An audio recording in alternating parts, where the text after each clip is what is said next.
up to 5 more seats in the U.S. House of Representatives. But California is moving forward with its plan to erase its Republican-leaning districts, the few that still exist, that is. After President Trump called on Fed Governor Lisa Cook to resign over allegations of mortgage fraud, there are signs the Justice Department is starting to process and getting ready with charges for Cook. Cook says she's not stepping down. Challenge accepted. The acting ICE chief responds to threats from Boston Mayor Wu by vowing to flood Beantown with even more agents to crack down on the illegal aliens that Wu says she's willing to sacrifice everything to protect. Priorities. And the polls in the Virginia races for governor and lieutenant governor have really tightened up. Is there a chance the Republicans could hold the state after all? And wait until you see a potential shocking game changer that just took place last evening. American Sunrise Early Edition begins now. Welcome to American Sunrise Early Edition. The show where faith, freedom, and the values that built this nation take center stage. Your good deeds and bad deeds. That's how we're going to judge you. Join host Jake Novak as he breaks down the stories that matter. We will be letting the public know regularly what we have found. American Sunrise Early Edition with your host, Jake Novak, starts now.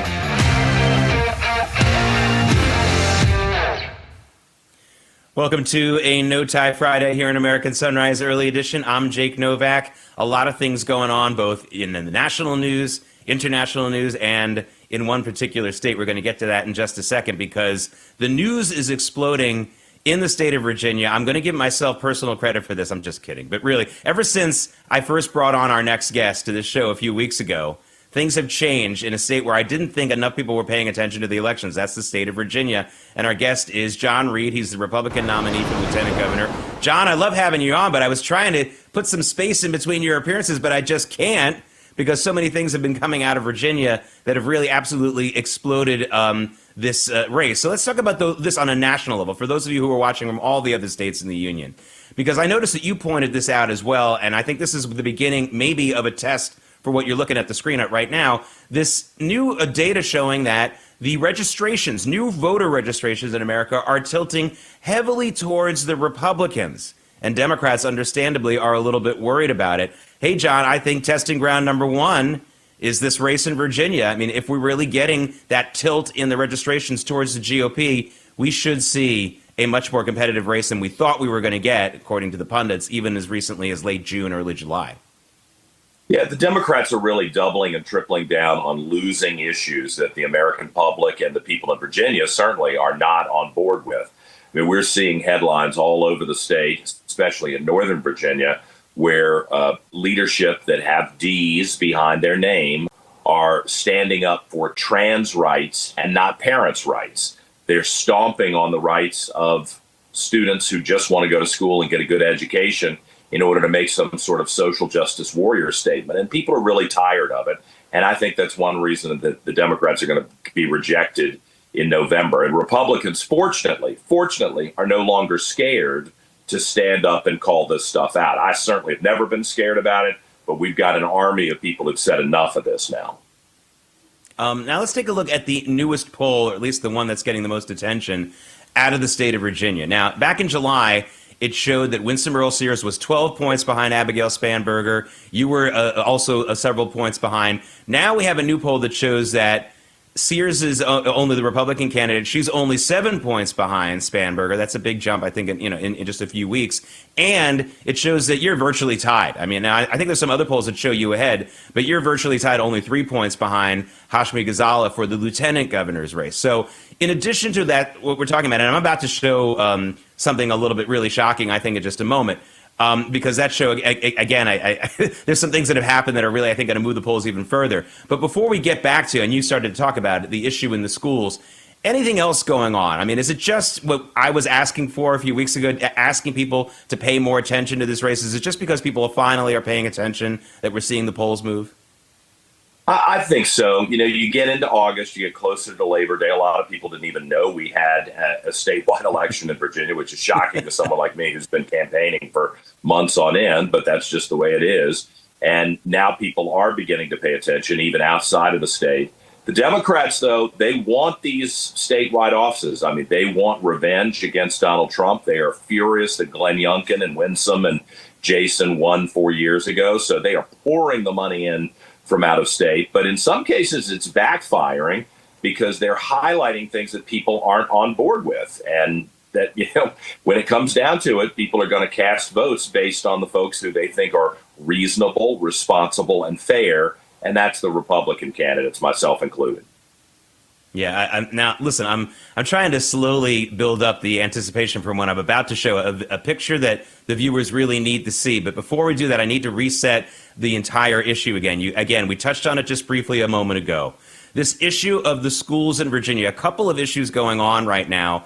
One is issues about, again, it has a lot to do with these trans bathrooms or these all-sex bathrooms. Now, this was a story that did start to get the traction. A couple of boys, I believe it was in Northern Virginia, who it was portrayed as them complaining about a biological female in their bathroom. But I think what they were really doing was raising the alarm and saying, look, it's not like we're in trouble, but something bad is going to happen if this biological female continues to come into our bathroom. And instead of doing something about it, instead of saying, hey, these kids are showing some concern for a fellow student, they punished them.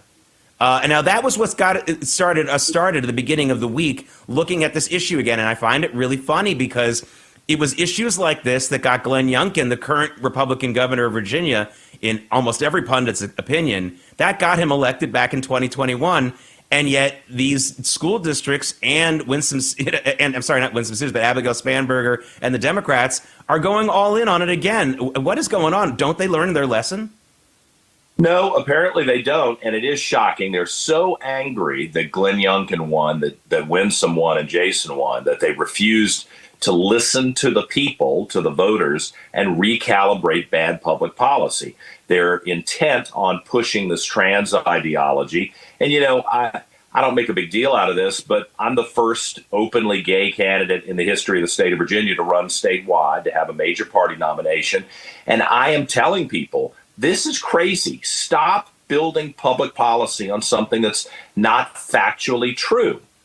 You're putting everybody in danger here. And these folks in Northern Virginia, the case that you're talking about in Loudoun County in particular, I think they're so angry with Republicans that they can't allow themselves to recalibrate. And then once the Trump administration, the Department of Justice got involved in it and said, hey, you're going after these boys who have a problem with a girl in the locker room who's videotaping them, that is breaking the law. You can't single these people out this way. They hate Trump so much, now they've got to fight Trump. And when you lose perspective that way and you can't make good decisions, don't be surprised when the voters say, we've had enough of this. We're going with a different group of people to lead us. And I think that's why we're going to win this November. They do it over and over and over again. It's time for reasonable leadership. Okay, now here's the showstopper. You talked about people not being able to make good decisions. And you also, and I think that there's something going on, and this has been true, I think, of the left and the Democrats for years. If you are a minority, a racial minority, if you are openly gay, they think that they own you. And so I want to show you this picture of a protester holding up a sign yesterday. And for those of you who can't see it, we're going to show it in just a second. This is a sign being held by an anti-Winsome Sears protester. We have it up. It's apparent. Let's see if we can get this up for the control room, because this is important. I'll read. Well, that's a different sign. For the folks in the control room, this is the A12.1 video. Let's see if we have that. This is a protester who held up a sign that said, there it is. Look what it says. Hey, Winsome, if trans can't share your bathroom, then blacks can't share my water fountain. Unbelievable. Held up by a white woman. Winsome Sears, for those of you who don't know, is an African-American Republican. She is the the Republican nominee for governor in Virginia. And this, to me, John, shows how absolutely insane the left has become. To them, if you are a black person, if you are a gay person, they own you. You can't do anything other than they say. And this is, can you imagine a white person showing this to a Democrat black candidate? But this, to me, is almost like an act of God. This sign is going viral. It should go viral. And I think it could continue to help turn the tide in this election. I'm stunned by that sign and this person who was proud to hold it up. Yeah, let's be clear. biological men who are, and I don't mean to be rude and ugly to people, but let's just be honest, who are delusional and think they are women, going into the women's room is not the same as men and women who are of a different skin color, who are being abused systematically by the laws and the society. And for this lady to stand up and try to make that moral blackmail equation is just so blatantly offensive. And did nobody say to her, hey, maybe you should not be the one to offer this ridiculous analogy and offensive analogy? And I'm just glad that people are seeing this. This is what we've been encountering for months, rhetorically, and it just came to a head last night at this protest where Winsome Sears, the current lieutenant governor who's running for governor, had the guts to stand up and say, enough of this, we're not going to tolerate this in Virginia. And this is the kind of thing that I think is going to take a core constituency of the Democrat Party, black voters, and have them say, no, wait a minute, you are crossing a line when you're comparing this issue, which is not a civil rights issue, to the struggles that our people went through decades ago. People are just not going to tolerate this, and they shouldn't. Yeah. I mean, this is a woman, and this is she's indicative. Listen, a lot of us have encountered people like this. They absolutely think that they own the issues of the voters who have typically voted for their party, and it's a good way to ruin your chances as a community to be a easy checked box to vote for one person or the other. People need to campaign and earn your vote. And that's what happens when they don't have to do it. This is an incredible story. So I got my wish, John. People are paying attention to this race right now. It's becoming a big story in a crowded news world. It's getting some attention now. And tell us about when early voting starts and a couple seconds on when the actual election day is. Oh, yeah. We had this very odd 45-day voting that the Democrats jammed through when they were in charge in 2020, along with a lot of other bad policies. So early voting starts on September 19th. It's a Friday. Then we have 45 days until the actual election day. It's costing these local counties that don't have tons of money a lot of money, and it causes all kinds of confusion. But that's it. Election day is November 4th. And I'm up against a beast. The Democrats are pumping money, and my opponent, Ghazala Hashmi, she's as radical as they come. She's like Mandami in a dress here in Virginia. That's how really far left she is. She's got $3 million, and I've got just around $200,000 to run a statewide campaign. So I'm up at 4 o'clock every morning, busting my butt to get out here and do the hard work to meet the voters, while she runs a Joe Biden basement campaign, dodging debates. So I'm hoping people will pay attention at johnreedforvirginia.com. I could sure use the help and minimally the good prayers and good wishes of the people who want to restore, basic common sense and good leadership to the Commonwealth of Virginia. It's important.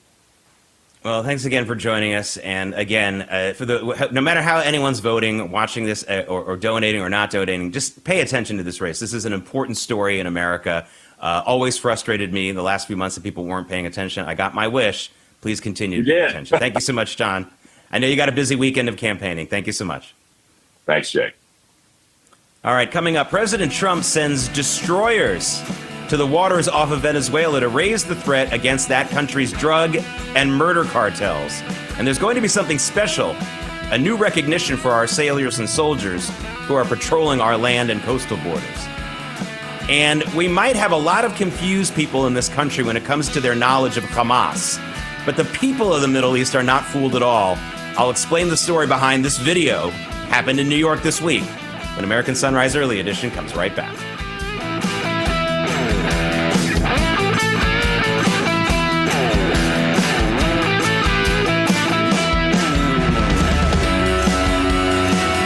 There's nothing worse than losing your dog before their time. That's why I created Dr. Marty Nature's Blend, designed to help dogs with everything from digestive issues to itching, even moving better. Nature's Blend works because it's freeze-dried. So instead of destroying the nutrients with high heat, they all get right into your dog's body. Take it from a veterinarian with over 50 years of experience saving dogs' lives. I have never seen a food make this much impact on a dog's health. For a limited time, get up to 54% off Dr. Marty Nature's Blend, plus a free gift with our special TV offer. Call or go to drmartypets.com/TV. Don't you hate that dirty old hose? It kinks, splits, and it always leaks. And it's way too heavy to carry around. It's time to get the brand new Pocket Hose Copperhead. Just turn on the water and watch it grow to a full-size hose. Old-fashioned hoses get kinks and creases at the spigot, but the new Pocket Pivot swivels 360 degrees. Just connect to the spigot and watch it pivot. And when you turn off the water, away it goes, shrinking back to a pocket-size hose. And it makes it easy to carry and put away. Call or go online now to get the super light 25-foot pocket hose Copperhead today for only $29.99. Order right now and get our 10-pattern thumb drive spray nozzle free. Simply use your thumb to turn it on or off. There is a strict limit of 3 per order, so don't wait. Order now. To order, call 1-800-956-8517 or visit getcopperhead.com. So call 1-800-956-8517 or visit getcopperhead.com. Order now. Do you suffer in pain? Are you stiff, tense, or less active? Introducing the EasyWell Remedy Massage System, a triple fusion of therapeutic experiences. Full body vibrational therapy increases blood circulation and reduces inflammation. Infrared heat penetrates deep to reduce pain, soothe, and relax. The Ultra Shiatsu pillow with 6 heated nodes mimics a professional massage. Plus, it's detachable for deep relief anywhere you need it. Experience the true remedy for your pain and stiffness. Call now.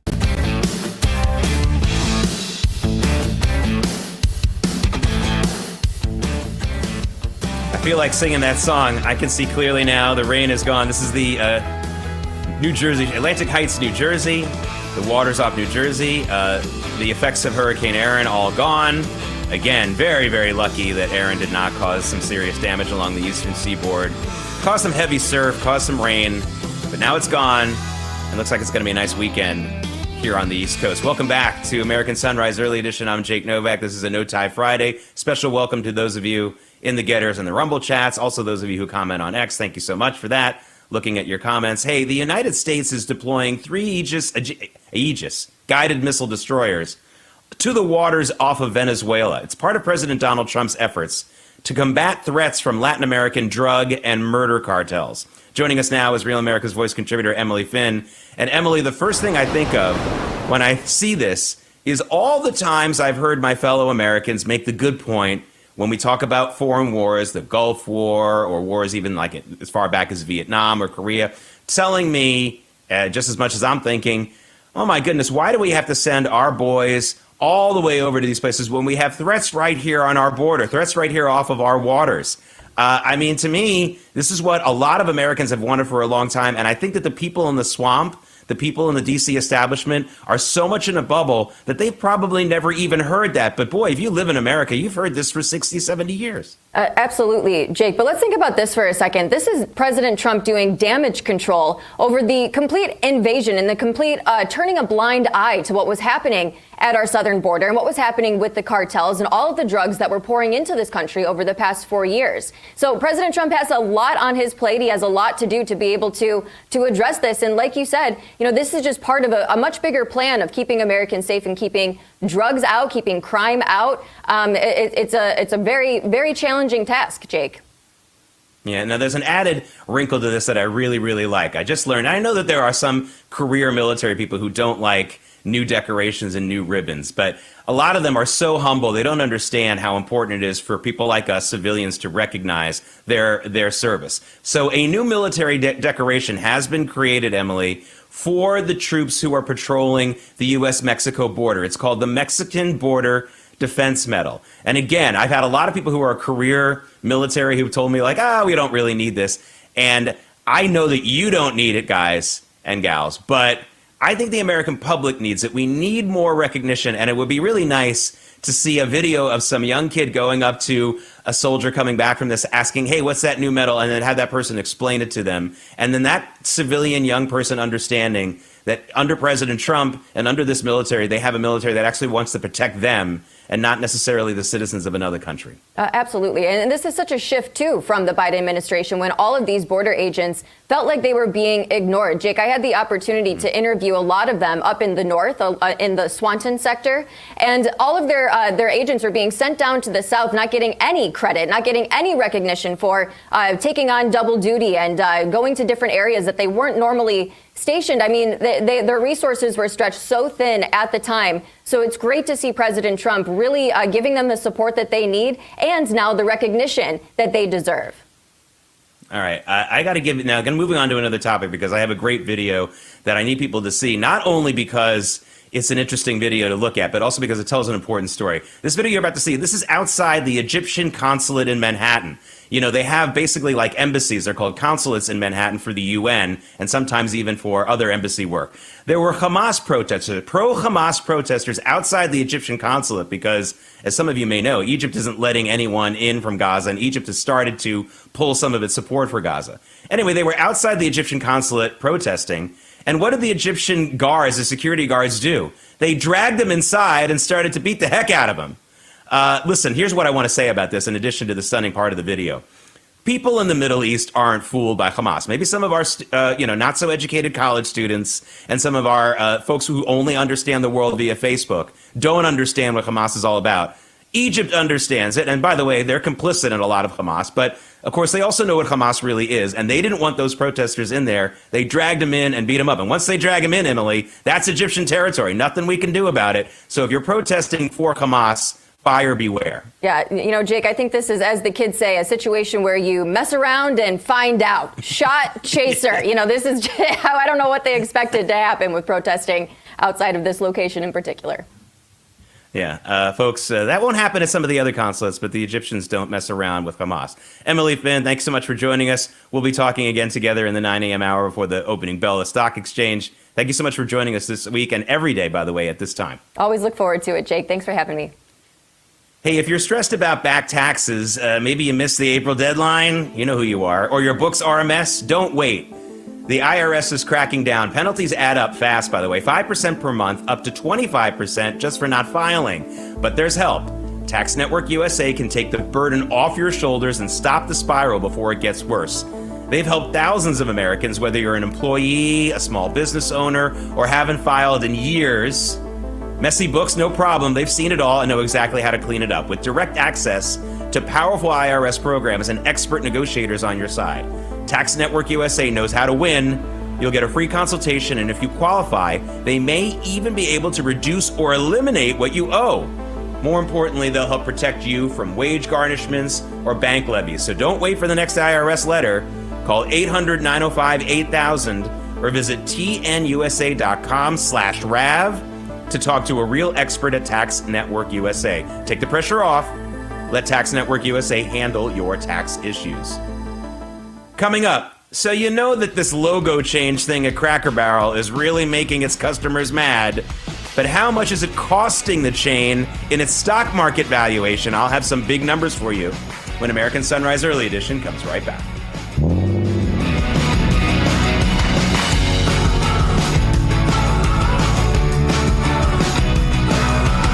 You push it. You try to slide it. You even try to hold them shut. But your doors just won't stay closed no matter what. Introducing Ruby Monkey Magnets. Brand new ultra-thin magnetic plates that will keep your doors and drawers shut. And now may be your last chance to get them at a low price. Just peel to reveal the super strong adhesive. Place the monkey, then the magnet, and close.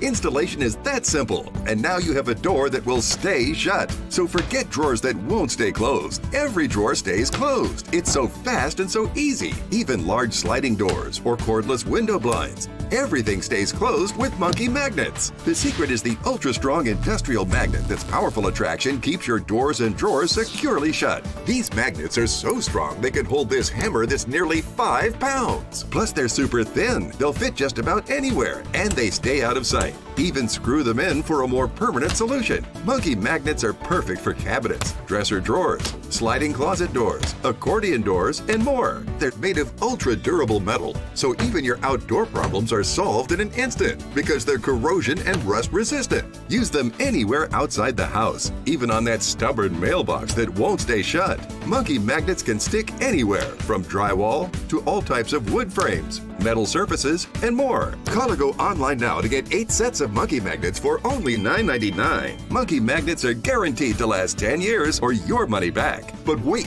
due to rising costs and supply chain shortages, this may be your last chance to get Monkey Magnets at this low price. There is a strict limit of 1 full house pack per order while supplies last. So order now to keep all your doors and drawers shut tight with Monkey Magnets.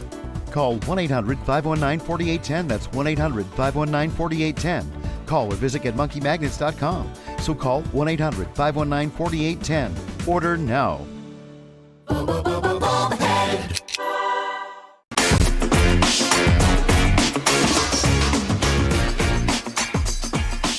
It's a live shot of the White House in Washington, D.C. The fact that they have those big flagpoles in front and back of the White House because President Trump donated the money and had them placed there gives us a better shot. There's actually something moving. Otherwise, it looks like it might just be a picture. So we have some breeze this morning in D.C. That's good news for the usually humidity-plagued nation's capital. I'm Jake Novak. Thanks so much for rejoining us here on American Sunrise Early Edition. Let's also now take a look at where the markets are expected to open. Been on kind of a losing streak in the market lately. Not so much for the Dow, but certainly for the tech sector. As you see, some green arrows right now. That's what's going on with the markets. And you see crude oil still very tame. Let's take a look now at where Bitcoin is, because that has really taken a step down. Yeah, we're still down. We're down at 112,000 mark. So we're starting to create a new slightly lower window. I do think, however, if the regular stock markets move up in the next couple of days, I think Bitcoin will as well. It has been running in tandem with stocks for about a year or so now, when it used to sort of move on its own. Hey, you've heard me say on this program many times that we need the housing market to pick up in this country if we really want the economy to get going. We may be just on the cusp of that right now. Here's why. We got the figures for July home prices just in the last several hours, and they showed a very slight increase in home prices. By the way, this is data on homes that have sold, not just the listing of homes. So home prices rose in sales by 1.2%. Now, that's a very slight increase. Now, what that tells me is we're getting ready to that. We've reached that ceiling point, and things are going to start becoming more affordable for people. Also, we have the biggest inventory available now. Remember, a lot of people pulled their homes off the market during the COVID lockdowns, during those unjustifiable, massive lockdowns for so long. And now they're starting to trickle back onto the market. So we're starting to see maybe a change. Again, if we can get mortgage rates down just a little bit more, I do think we're going to see this market move. Wish it could have happened before the summer started, because a lot of people don't like to buy or sell homes when school is in session, but let's see if that changes. All right, folks, listen, financial news in this country should be so much more exciting. I know a lot of you don't watch all those other channels because they're boring, but it should be exciting. I mean, come on, think of all the technological things people have achieved in this country. Think of the excitement of big business. Think of the excitement of innovation. And yet, most of financial news ends up centering around boring speeches by old men. But you know what? We have to talk about it, unfortunately. Jerome Powell, the chairman of the Fed, is going to be speaking in Jackson Hole, Wyoming. Every year, all the central bankers go there. They have a nice retreat. That's fun. But what isn't fun is having to sit and listen to a speech. But what Powell says today will move the markets, unfortunately. I wish it were a new invention. I wish it were something exciting. I wish it were something other than an old man making a speech. But listen, as a responsible journalist, I have to tell you, that speech is going to move the market, so we're watching for it. They'll be listening for any hint that he might be cutting rates next month. If they don't get those hints, the markets will go down. If they get them, the markets will go up. It's as simple as that. It's frustrating to me. I wish I was talking about something much more exciting, but that's the way it goes in financial news. Okay, $94 million. That's an exciting number. That's how much the ill-advised decision to change the Cracker Barrel sign and logo has already cost Cracker Barrel in its stock market valuation. $94 million, that's a lot. It's a small valuation company. It's not a huge corporation, as many of you know. Now, again, they could possibly change this back. And by the way, if they come out in Cracker Barrel and make a statement about how they're sorry they made this change and they're going back and that they listened to the customers, that would end up being a PR win. Why do I have a feeling they won't be smart enough to do that? They probably hired a bunch of young people from the Northeast who don't even know what Cracker Barrel is, who decided it's time to get some consulting fees and give them some new looks, because that's what companies do sometimes when they don't understand their clientele. Anyway, big mistake from Cracker Barrel. $94 million and counting. How much more you want to lose before you reverse this decision? That's my question. Okay, ladies and gentlemen, start your engines.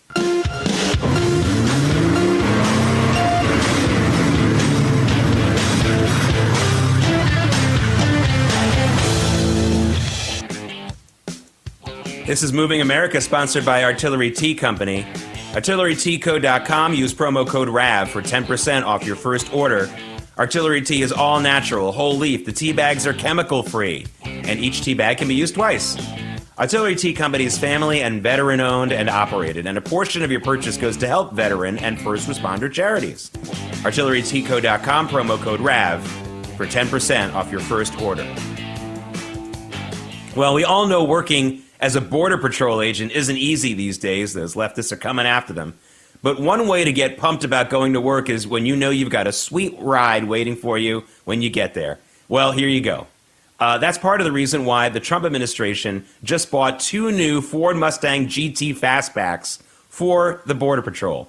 Now, the cost in total for both of them is $120,000. The administration says the Mustangs are expected to, quote, enhance the federal government's push to add some 14,000 new ICE agents by serving as a bold, high-performance symbol of innovation, strength, and modern federal service. Hey, it's just fun. Fun. Just use the word fun. It's more fun to drive around in something like that. That's a sweet ride. All right, another day, another story bolstering my prediction that off-road vehicles will be much more popular and in demand than EVs within 5 years. That's my prediction. The latest example comes from Nissan, which says it's planning on reviving the Xterra model that it discontinued back in 2015. Even better, Nissan says it plans to build the new Xterra at its Canton, Mississippi plant. The new Xterra will feature a hybrid V6 engine. It's slated to be available in 2028. Guys, off-road is everything. Now, just to drive home my point even more, the big Chinese EV company, BYD, is also getting in on the off-road mania. We just heard reports that BYD is now bringing in developers and designers to put together a number of all-terrain tracks to test a future off-road BYD model. This is this, little company that's getting bigger that makes electric cars in China. Even they want to get an off-road model to sell to people. This is a hot trend. People want to do this. And where EVs have maxed out at 10% of the market, I think off-road is going to be bigger than 10% within 5 years. That's my prediction.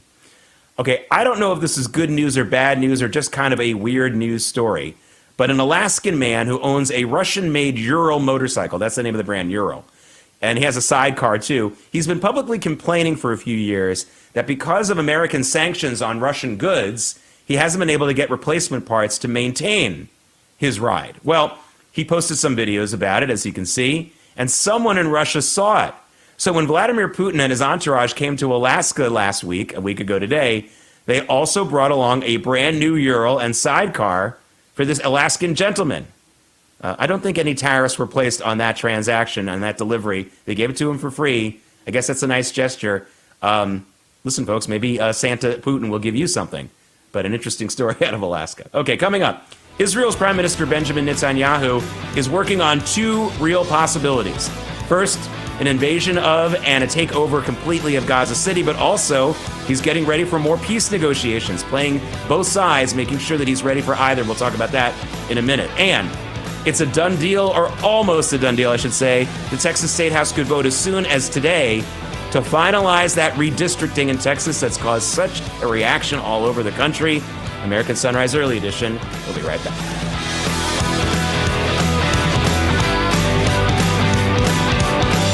Messes happen every day in every way, but who wants to drag out a bulky vacuum? Introducing Horsepower Duck, a super compact vac with ultra-powerful suction. Watch as it effortlessly crushes this large bottle. This is a small but mighty duck, making it quick and easy to clean any mess. Just duck it up. The compact design can reach the tightest places. It's smaller than a water bottle, so store it in any drawer where it's always at your fingertips. Plus, it dumps out with ease, so it's ready to clean again. I used to have to drag out this huge thing they call a portable vacuum cleaner. Now I keep the duck in my kitchen drawer and I clean up messes in 2 seconds. The turbocharged motor is engineered to create a powerful vortex of suction, while the HEPA filter helps remove dust and allergens. We attach the duck to this tube, and the powerful suction lifts the water all the way to the top. Clean up that mess in the kitchen, the spill on the sofa, even sawdust and screws in the workshop. Plus, it's rechargeable. Got messy pets? Duck powerfully picks up pet hair from anywhere and cleans around that dish in a flash. You can even store it in your glove box for the ultimate car vac. Clean seats, seats, the floor, and deep into those hard-to-reach places. Other bulky hand vacs sell for up to $150. But get the Horsepower Duck hand vac for just $39.99. Order right now and we'll upgrade you to the Duck Pro package, a $30 value, yours free. You get the bendable tube to get into tough spots like under appliances, the crevice nozzle to reach into those cracks and crevices, and the soft brush nozzle to vacuum gently with no scratches. You'll get the Duck with all the deluxe attachments, but supplies are limited, so there's a strict limit of 3 per order. This may be your last chance to get yours at this low price. So don't delay. Duck it up today.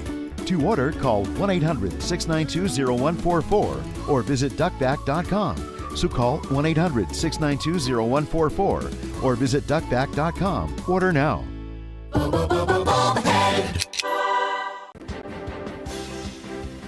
It's Friday, August 22nd. Here are this morning's top stories. A major rebuke for Letitia James and the lower court judge behind that huge $500 million plus judgment in the civil real estate case against President Trump. An appeals court has decided to throw out the entire penalty, deeming it outrageously excessive. You think? The Texas State Senate should vote today to approve the controversial redistricting plan that should give Republicans 5 more seats in the U.S. House of Representatives. California is moving forward with its plan, $200 million plan, by the way, to erase whatever Republican-leaning districts that state still has. Challenge accepted. The acting ICE chief responds to threats from Boston Mayor Wu by vowing to flood Beantown with even more agents to crack down on the illegal aliens that Wu says she's willing to sacrifice everything to protect. Why? And whether it's growing voter engagement or just a reaction to wackos like this protester, the polls in the Virginia races for governor and lieutenant governor have really tightened up in the last few days. Is there a chance the Republicans could hold the state after all? American Sunrise Early Edition continues now.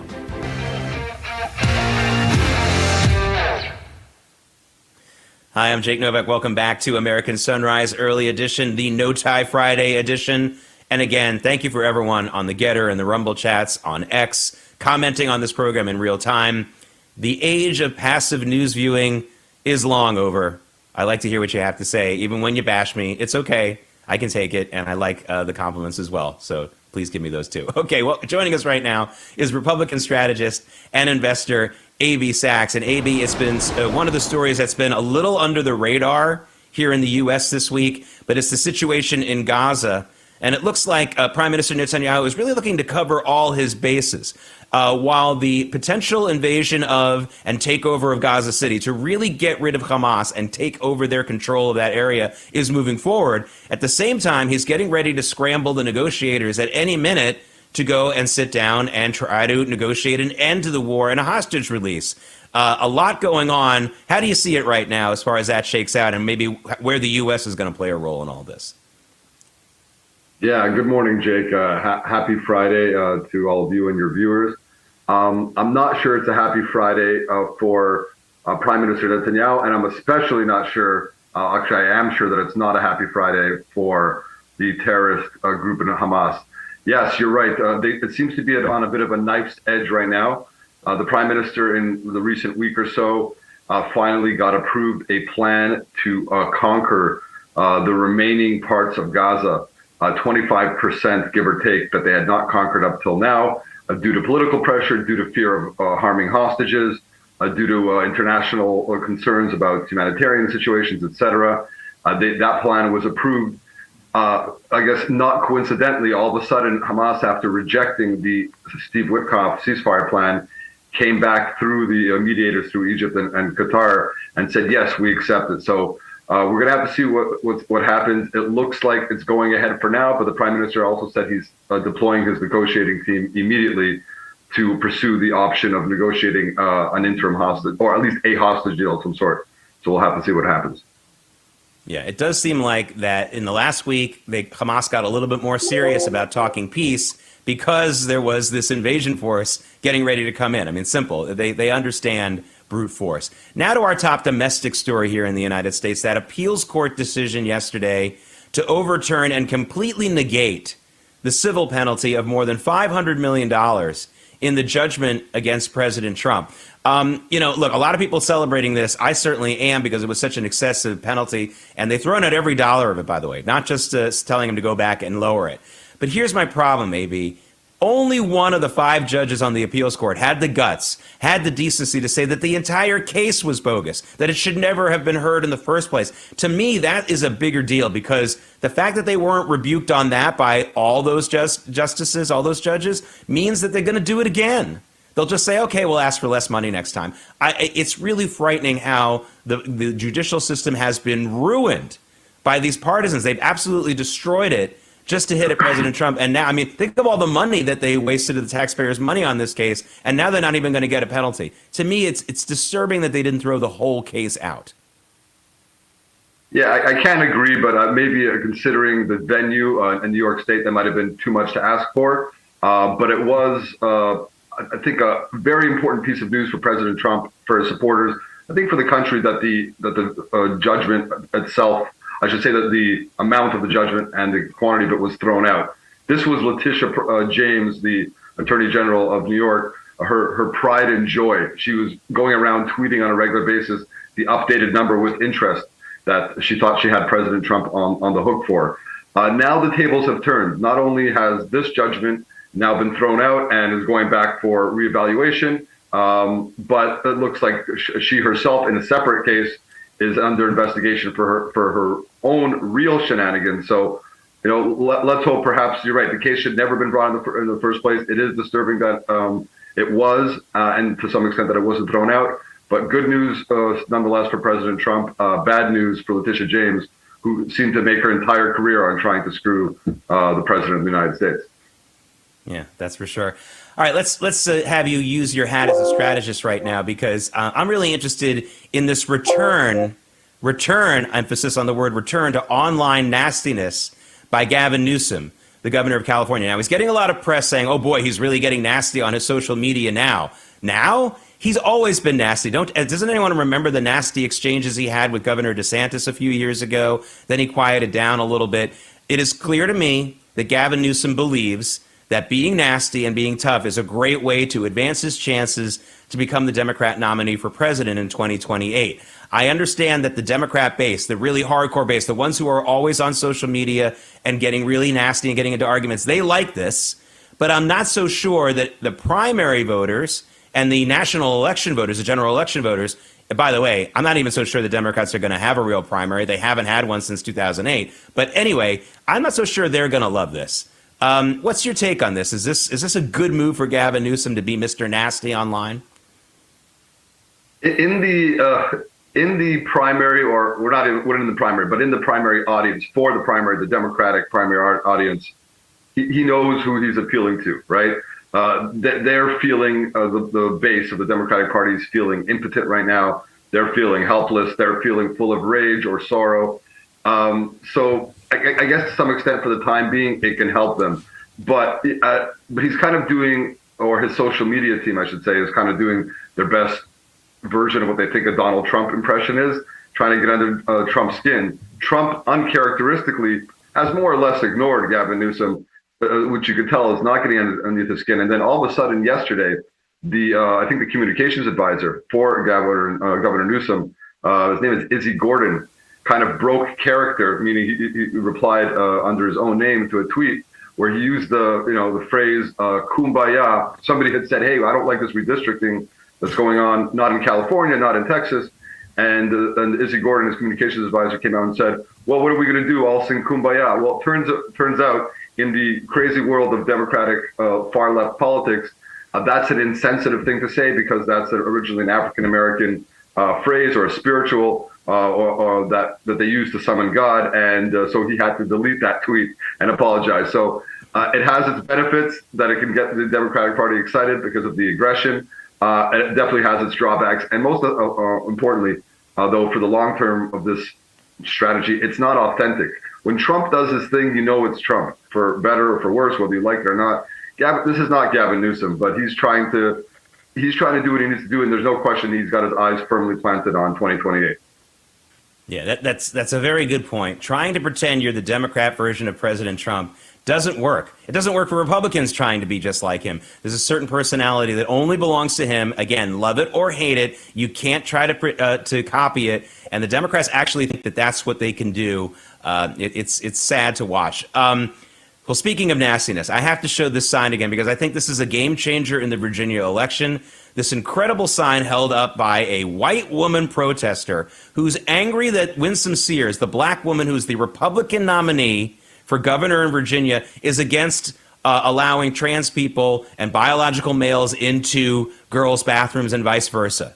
And so she puts up this sign that says, hey, Winsome, if trans can't share your bathroom, then blacks can't share my water fountain. As if this woman owns the civil rights issue, as if she understands it better than a black woman who grew up in the South. I mean, this is so incredibly offensive and so incredibly clueless on behalf of the person who put this up. Someone in her family thought that was a good idea as well and cheered this. I think this is a game changer. This sign is going up everywhere. Of course, I'm helping it get out there as well, but it's not just me. I think this will get people to understand exactly where the left is coming from, and I think it's going to lose the white women running for office on the Democrat side of Virginia. I think it's going to lose them some votes from the black community. Yeah, how quickly these far left Democratic activists go from virtue signaling to vice signaling to sin signaling, right? It's no matter how long I've watched politics for, which is quite a while at this point. Once in a while, it still is a little bit shocking how much the Democratic Party truly thinks that it owns the minority vote. Maybe to some extent, it thinks it actually owns minorities. It's only willing to champion them if they completely get fully on board and copy the messages that they're putting out. But step out of line even a little bit, or God forbid, run for the other party. They will literally advocate taking away your right to drink at the same water fountain. It's grotesque, obviously, in terms of racism, straight up racism. Not to mention, the two issues are completely different. And the Democratic Party keeps on trying to relive the civil rights era, right? The reason why people, well, at least one of the big reasons why people are opposed to transgender, so to speak, in males in a girls' locker room is because of protection of women, not because anyone hates that group, right? It's a safety issue for them. Men should not be in women's, and especially in girls' locker rooms. That's not at all the same thing as what the African American community or the black community fought in terms of getting equal access back in the 1960s and up to this day. So it's grotesque, their entitlement, their insensitivity, and they deserve for it to come back to bite them massively coming up in the election and to lose because of it. It's disgusting. Yeah, wake up. You made the right point. They think they own black people. They think they own gay and they think they own these minorities, and it's really not true. A.B. Sachs, thank you so much for joining us. Have a great weekend. We'll speak to you again soon. You too. Happy Friday. Have a great weekend. Coming up, I have a special farewell to one of the most important religious leaders in the American public square.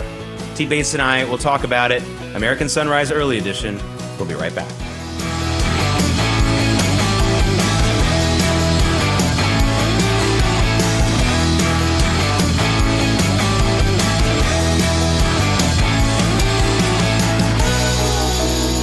Stay tuned to get a free automatic toilet bowl cleaner for Mermaid. Your sink stopper's broken, but fixing a drain is such a pain. Not anymore. Introducing Mermaid Drain Magic, the instant solution to most broken drains. Simply remove and replace. In just seconds, you can fill and drain with a simple press of a button. Drain Magic makes replacing your old, broken, rusty, even missing sink stoppers fast and easy. Practically took me 5 seconds to replace. It absolutely made my sink look like brand new. Honestly, I couldn't believe it. How could it work so well, look so good, and install so quickly? And forget clogging, because Drain Magic's anti-clogging basket helps catch debris before it goes down the drain. When the basket's full, just discard. Helps prevent clogs in your sink by catching hair, food, even jewelry.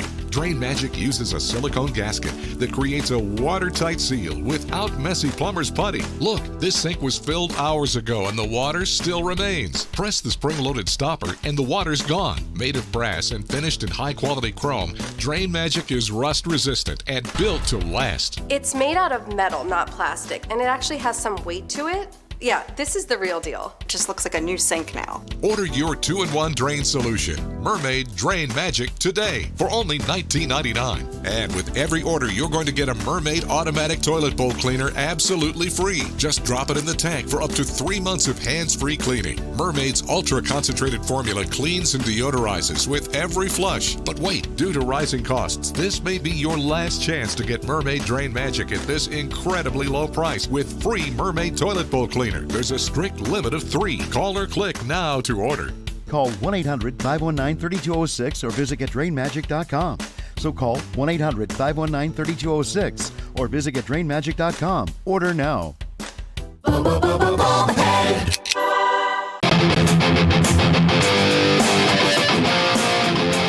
And we're showing you a lot of New Jersey today, Hackensack, New Jersey, the first Superman movie. Remember when the woman says, "My mother lives in Hackensack," and Lex Luthor says, "Not anymore." Hackensack was not destroyed in 1978, thankfully, and there you have it. It was also not destroyed by Hurricane Aaron, which thankfully spared pretty much everybody in this last couple of days. Want to bring you back here to American Sunrise Early Edition. We are sitting on some breaking news right now. We're going to try to get some video up of it in just a second. I was going to do a special farewell to Dr. James Dobson, the Focus on the Family founder. I'm going to do that on Monday now because we have some breaking news. And again, we'll get the video of it we can in just a minute. But we've just learned that the FBI is in the course now of raiding the home of John Bolton. Remember, he was, again, formerly of both the Bush administration, George W. Bush administration, and very briefly in the Trump administration. Since he left the Trump administration, he's been a very, very big critic. What are they raiding his home over? Again, the reports are over misuse of classified documents. Bringing in Terrence Bates right now. This is happening in Bethesda, Maryland, so that is suburban Washington, D.C. Very nice area, by the way, very ritzy. I have relatives there. So he's living there, and they are raiding his home. Look, one thing I'll say about this is that this presidency of Donald Trump, both the first and the second, has been such a major, major threat to whether you're a Republican or a Democrat. It's been a threat to what some people call the swamp. If you don't like that term, I'll simply just call it establishment Washington. And John Bolton, in a lot of ways, he used to be kind of a maverick in establishment Washington, but he became that. There's some file footage of John Bolton right there. Mm-hmm. He has been very angry at President Trump, especially for not escalating American interference in the Russia-Ukraine war. That has really been his biggest beef with President Trump. And if he used classified documents to try to advance his thoughts and undermine President Trump, then, I'm not surprised the FBI is raiding his home. Interesting, though, that it's a Republican who is one of the first people to have a raid like this and not some of the Democrats who are accused of doing this, Terrence. Yeah, well, I think it goes to show that the Trump administration is going after anyone they perceive may have done something wrong or may have misused their power while in office. As you mentioned, John Bolton was a national security advisor. He has been a pretty harsh critic of President Trump. And this particular raid and this action has been called out directly from Kash Patel, the FBI director. He specifically ordered this raid that we're seeing this morning. So we're going to find out ultimately here in the next hopefully couple of days or maybe even couple of hours what the FBI specifically was looking for and what they may have found. But John Bolton right now has all of his neighbors looking at his home as you've got FBI agents quite literally combing through it right now. And as you said, Bethesda is a pretty high dollar community. It's a pretty exclusive community. So when FBI agents show up, everyone probably gets a little nervous. But I guess that would be anywhere, right? Yeah. Look. Here's what you can also expect, Terrence, in the next couple of hours. A bunch of Democrats and mainstream media pundits very, very wisely and sitting back saying, well, I don't like this. This looks like political. Looks like the use of the FBI for political and personal reasons. And they'll say that with a straight face despite the last 4 years under the Biden administration of lawfare and the use of the FBI, even during the first Trump administration, to go after not only President Trump, but many Trump officials. And they'll literally, with a straight face, pretend like they haven't been much, much more guilty of this. But I have to say something else about the classified documents. I understand it's probably you could charge almost anyone in D.C. with this. But you know what? I'm not okay with that, just because everyone is doing it. It's really frustrating. People like you and me, Terrence, would be in big, big trouble if we did these things. And now it's a little bit of a scrutiny on the folks who really should be more responsible. No, I think if you have access to classified documents, you are held to a higher standard, and I think you should be held to a higher standard. And if you break that standard, then you should face the consequences. But that's just my foresight. Again, allegedly, I ain't never seen no convict classified documents. Yeah, allegedly. I don't want to convict John Bolton without knowing it, but if he's getting raided, let's see if they find the evidence. And again, folks, this is the way it should be if you are committing crime. Again, if he committed that crime. All right, American Sunrise with 2 hours of that breaking news and more coming up. I'll see you on Monday. American Sunrise is a great way to start your morning. Join us Monday through Friday from 8 to 10 a.m. Eastern Time. We've got the news of the day and some compelling interviews that you don't want to miss. Here's what you missed from yesterday. President Trump intends to leave Russia and Ukraine to organize a meeting between Putin and Zelensky without his involvement. Of course, he is the impetus for all of this, so he can still, I believe, take credit for whatever positive comes of it. J.D. Vance is hopeful the issues can be worked out as well. Without him there, I don't think anything gets done. I've even heard speculation that since he's not scheduled to be there, there's no urgency to get something on the books. And if you do get something on the books and he's scheduled to be there, they're not going to cancel it. You're not going to flake out and cancel an appointment when President Trump is scheduled to be on that meeting. So we still don't have a location, obviously. We don't have a time that's when this is going to happen. But I do agree with J.D. Vance on this. Let's just sit down. Let's have them down. We don't have to have everything figured out. We don't have to have all the details and the T's crossed and the I's dotted. You don't need that right now. You just need the two leaders to get together and then go from there. Vice President J.D. Vance, along with Defense Secretary Pete Hegseth and Deputy Chief of Staff Stephen Miller, they all spoke at a meeting with National Guard troops as protests broke out outside. This is not going to be the end of those protests. I saw that. I heard the sound bites coming from Stephen Miller, which I can listen to him all day talk about these, 90-year-old white protesters out there with nothing else to do. There's three things that make up a liberal: overly educated, affluent, and bored. That's exactly what these people are. Most people with half a brain that live in this city want these seats safer. Stats are dropping, and it's all in the favor. And of course, approval rating for President Trump on this issue continues to rise. Federal judge in New York rejected the DOJ's request to release the Epstein grand jury transcripts. Judge Richard Berman said the information in those documents pales in comparison to what the Justice Department already has. Steve, good to see you, my friend. What do you make of this judge's assertion that the Justice Department has more information than anything he could release? Look, I don't know what's in these grand jury testimonies, but generally speaking, grand jury testimony doesn't get released. That's kind of the rule. Now, would we like to morbid curiosity? It's like driving by a car wreck. Do we want to see what's going on? We want more information? Yes. But we also have to respect the process a little bit here. We have to respect the process to see where it goes. I want people held accountable for breaking the law. I do. But you can't upset the system and violate the norms just to get what you want, because there's a group of people in this country that violate norms every day trying to get what they want. They're called Democrats.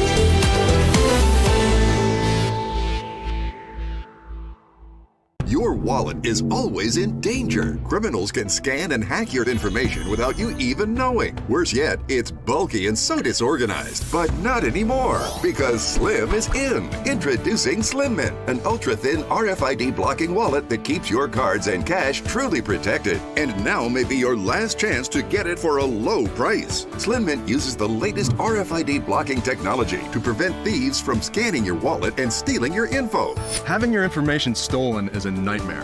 But with Slim Mint, I know I'm protected. With money clips, cash can easily fall out. But with the auto-locking Slim Mint, your cards and money stay securely in place. Then just press the button to release the lock. Slim Mint is ergonomically designed to optimize space and keep your belongings organized. It has a built-in cash clip and a flexible outer band to securely fit your additional cards and your extra cash. Even with everything you see here in the Slim Mint, it's still ultra thin. Bulky wallets are uncomfortable, but the Slim Mint is so compact it fits in any size pocket. Plus, it keeps everything easy to access. Slim Mint holds everything from pictures to credit cards, my driver's license. Yeah, it's still so thin. Say bye-bye to bent cards and damaged magnetic strips. Slim Mint keeps them protected. It's crush resistant and can really take a beating. Similar wallets sell for over $100. But call or click now and get Slim Mint for just $29.99. Order in the next 5 minutes and you'll get an instant $10 discount. So it's only $19.99. But wait, due to rising costs and supply chain shortages, this may be your last chance to get Slim Mint at this low price. There's a strict limit of 3 Slim Mint wallets while supplies last. You still have time to get your very own Slim Mint wallets, but you must act fast. Don't wait. Order now.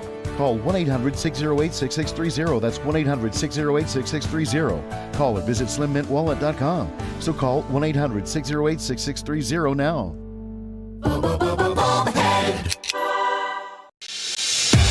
Good morning, America. Welcome to American Sunrise. Whether it's culture, we have breaking news to share with you. Politics. President Trump is joining us live now from Florida. We've got you covered.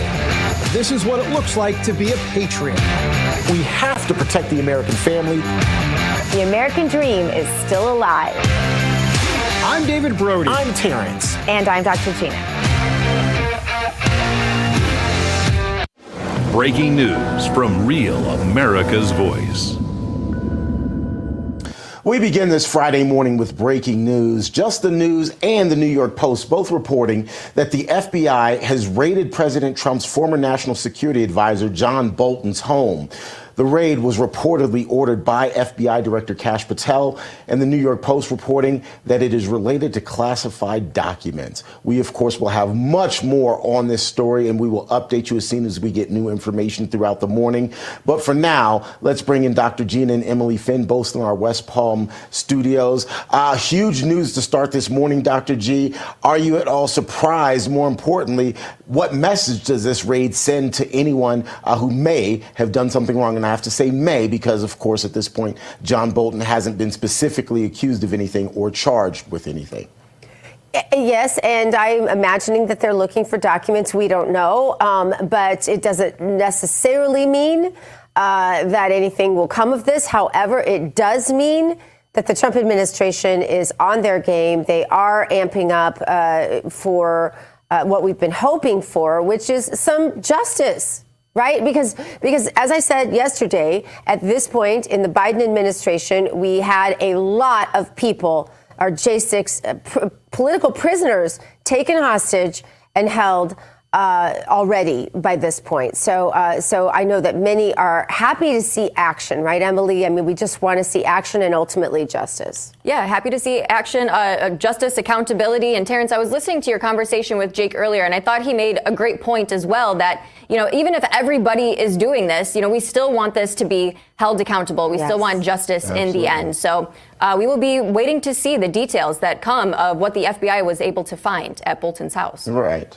And again, we're hearing that agents are specifically looking for classified documents. What might be in those documents, who knows? But if they're classified, obviously there's a responsibility by whoever holds them in terms of how those documents should be handled. So we'll hopefully get much more information throughout the show. We, of course, will continue to make calls and be checking our sources to get you the very latest. Isn't it shocking, Terrence, that someone would hold classified documents? I mean, you could, Joe Biden could say, oh, I didn't even know they're out under the car in my garage. You could say that when we don't have that in the headlines of the news for months on end. But now that we have, if you have classified documents at your home in Bethesda, Maryland, you knew exactly what you were doing. Anyway, I just think it's interesting.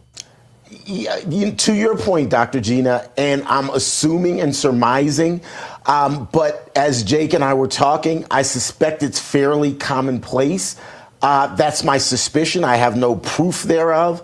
But I would suspect that people who have had access to those classified documents or to any sort of classified documents in the past very well may have taken a page or two or an entire folder at some point in time in their career. And that doesn't make it right. But I suspect that might be a bit more common than most of us would think. But we shall find out. I think you're exactly right. I think that's what the deep state will say. Again, as Emily said, as Jake said, as we talked about yesterday when we had Steve Gruber on the show, that doesn't make it okay because everyone's doing it. It's time that the deep state is cleaned up. But you're absolutely right. That is the excuse, though. That's their go-to. No.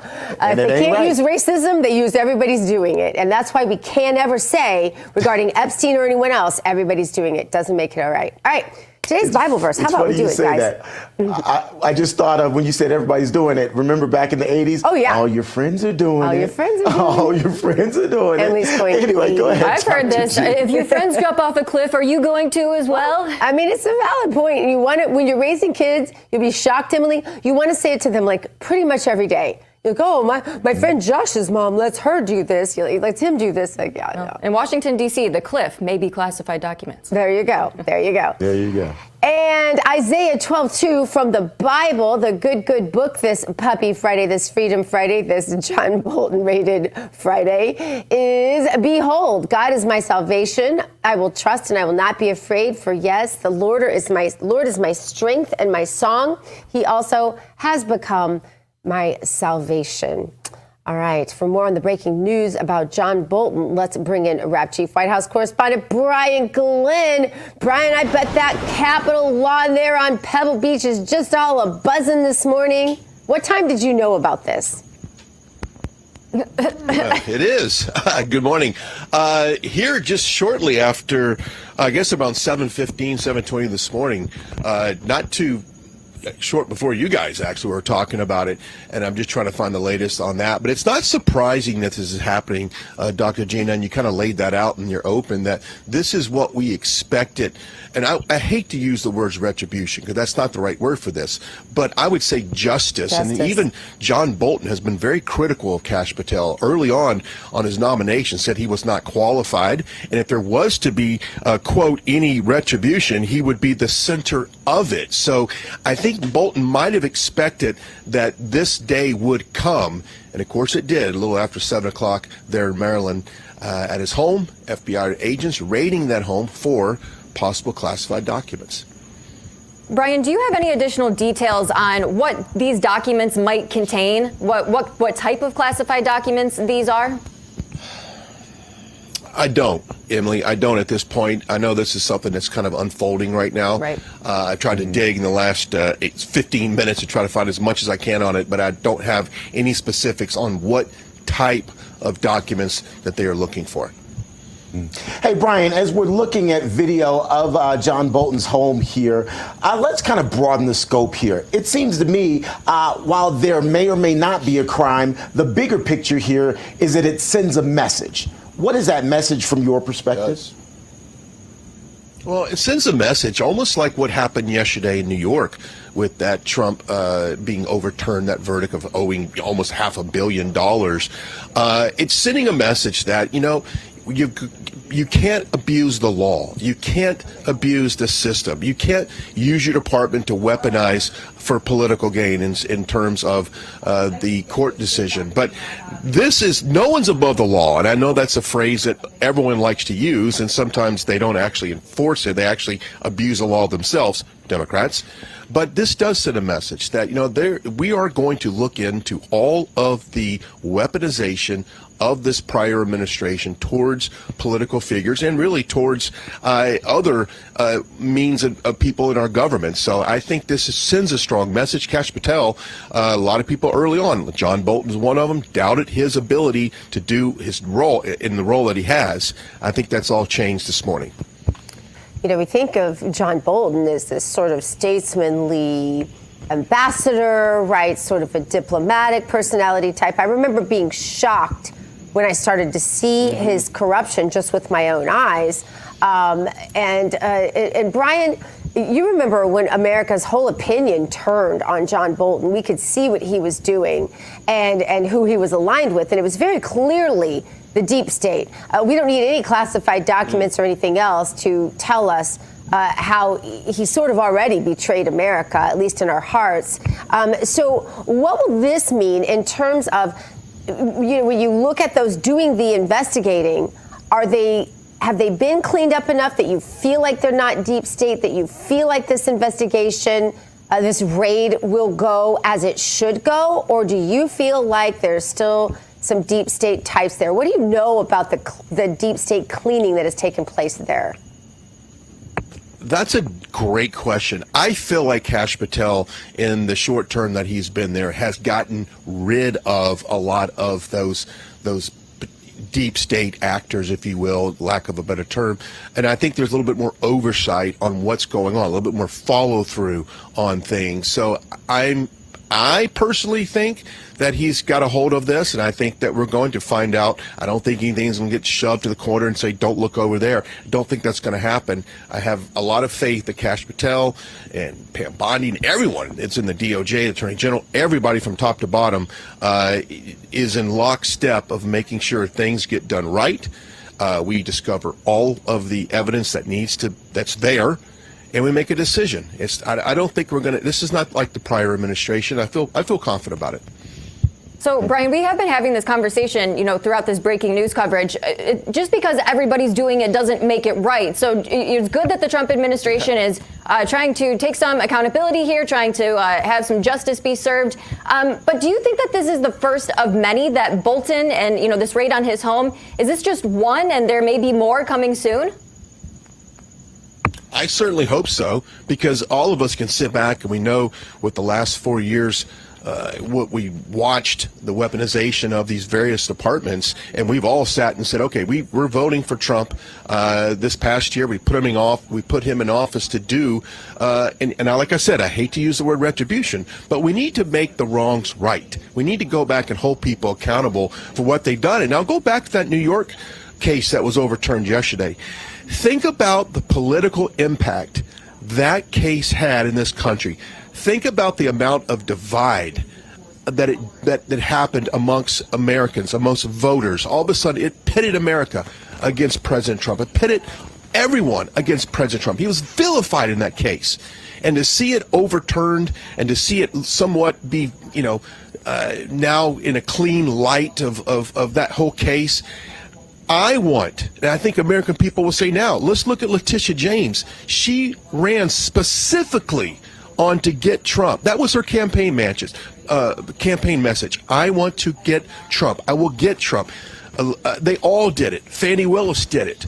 Alvin Bragg did it.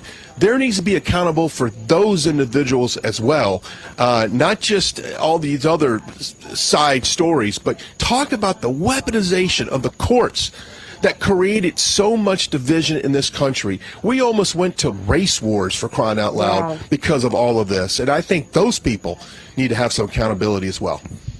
There's a lot of accountability that needs to happen just from what happened over the last 4 years. Yeah, T.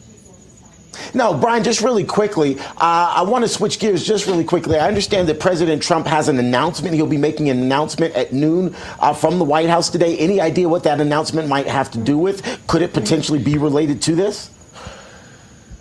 I don't know. We were. Okay. I was talking with some colleagues right before I came on, and we were talking about, hey, what do you think this is about? I don't think it's about any kind of Europe tariffs announcement. I don't think it has to do with Russia, Ukraine, even though Russia already came out this morning and kind of downplayed any type of tentative meeting with Ukraine. So I don't take that off the board. I don't know what it's about. It could be about this. It could be about maybe future investigations, or maybe what they found or what they're actually looking for. I don't know. That happens today at 12 noon. I'll be in there. I'll let you know. All right. Brian, thanks. We'll be watching. Brian Glenn, thank you so much. Yep. Thank you. All right. We will have more on this breaking news throughout this Freedom Friday show. Stay tuned to American Sunrise. More coming at you.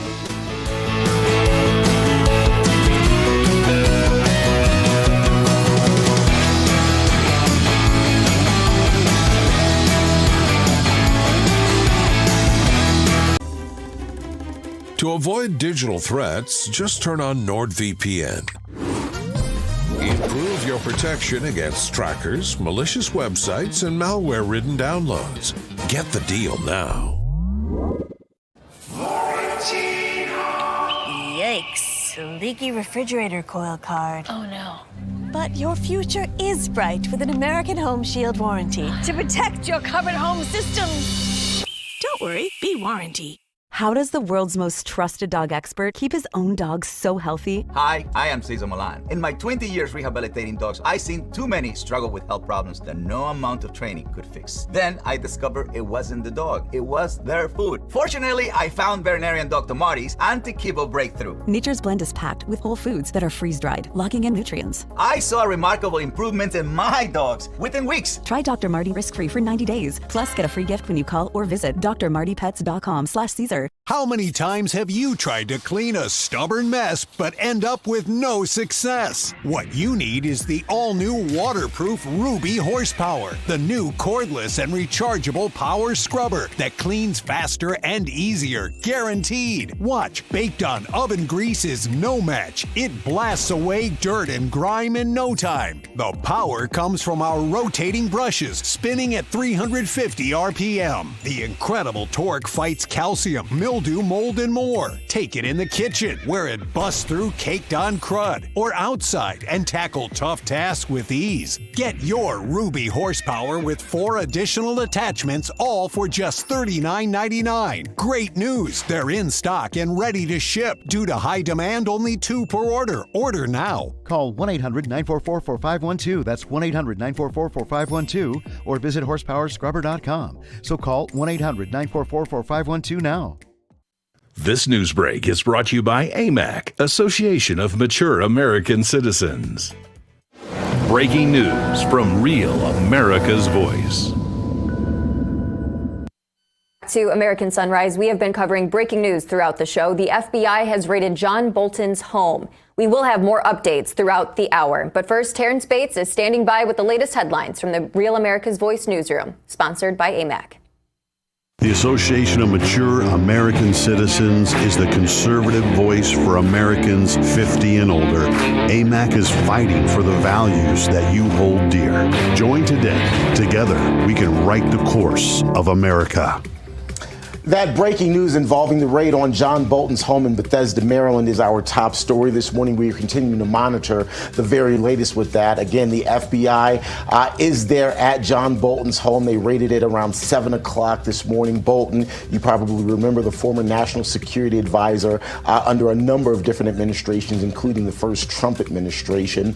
The raid was reportedly ordered by FBI Director Kash Patel. The New York Post reporting it is related to classified documents. At this point, we don't have many more details, but we are working our sources to try to get you as much as we possibly can. The moment we get new information, we will update you. In the meantime, President Trump taking Attorney General Pam Bondi, White House Chief of Staff Susie Wiles, Deputy Chief of Staff Stephen Miller, and other cabinet members on a bit of a field trip across Washington, D.C. The group visited the U.S. Park Police headquarters in Southeast D.C. on Thursday, declaring that the president's crime crackdown in the nation's capital is working. The commander-in-chief also announcing his plan to continue D.C.'s facelift from the crime to updating the parks. We're going to be rebuilding all of your parks, and it's going to happen fast. It's going to go up like a miracle. So you do the job on safety, and I'll get this place fixed up physically, and we're going to be so proud of it at the end of 6 months. But let's say at the end of a year, this place will be maxed out in terms of beauty. You'll have all new surfaces. You'll have all new medians. Everything's going to look beautiful. The president says he plans to ask Congress for funding to spruce up the nation's capital's parks. He also doubled down on the idea that the capital city will return to being the best in the world. As for D.C.'s crime crackdown, the White House says at least 630 arrests have now been made since President Trump and the Trump administration took over the city. That number includes 251 illegal aliens. The district's new U.S. Attorney, Judge Jeanine Pirro, joining the president on Thursday and reassuring police officers and guardsmen who are patrolling the nation's capital that their efforts will not be in vain. I am making sure that we back the blue to the hilt.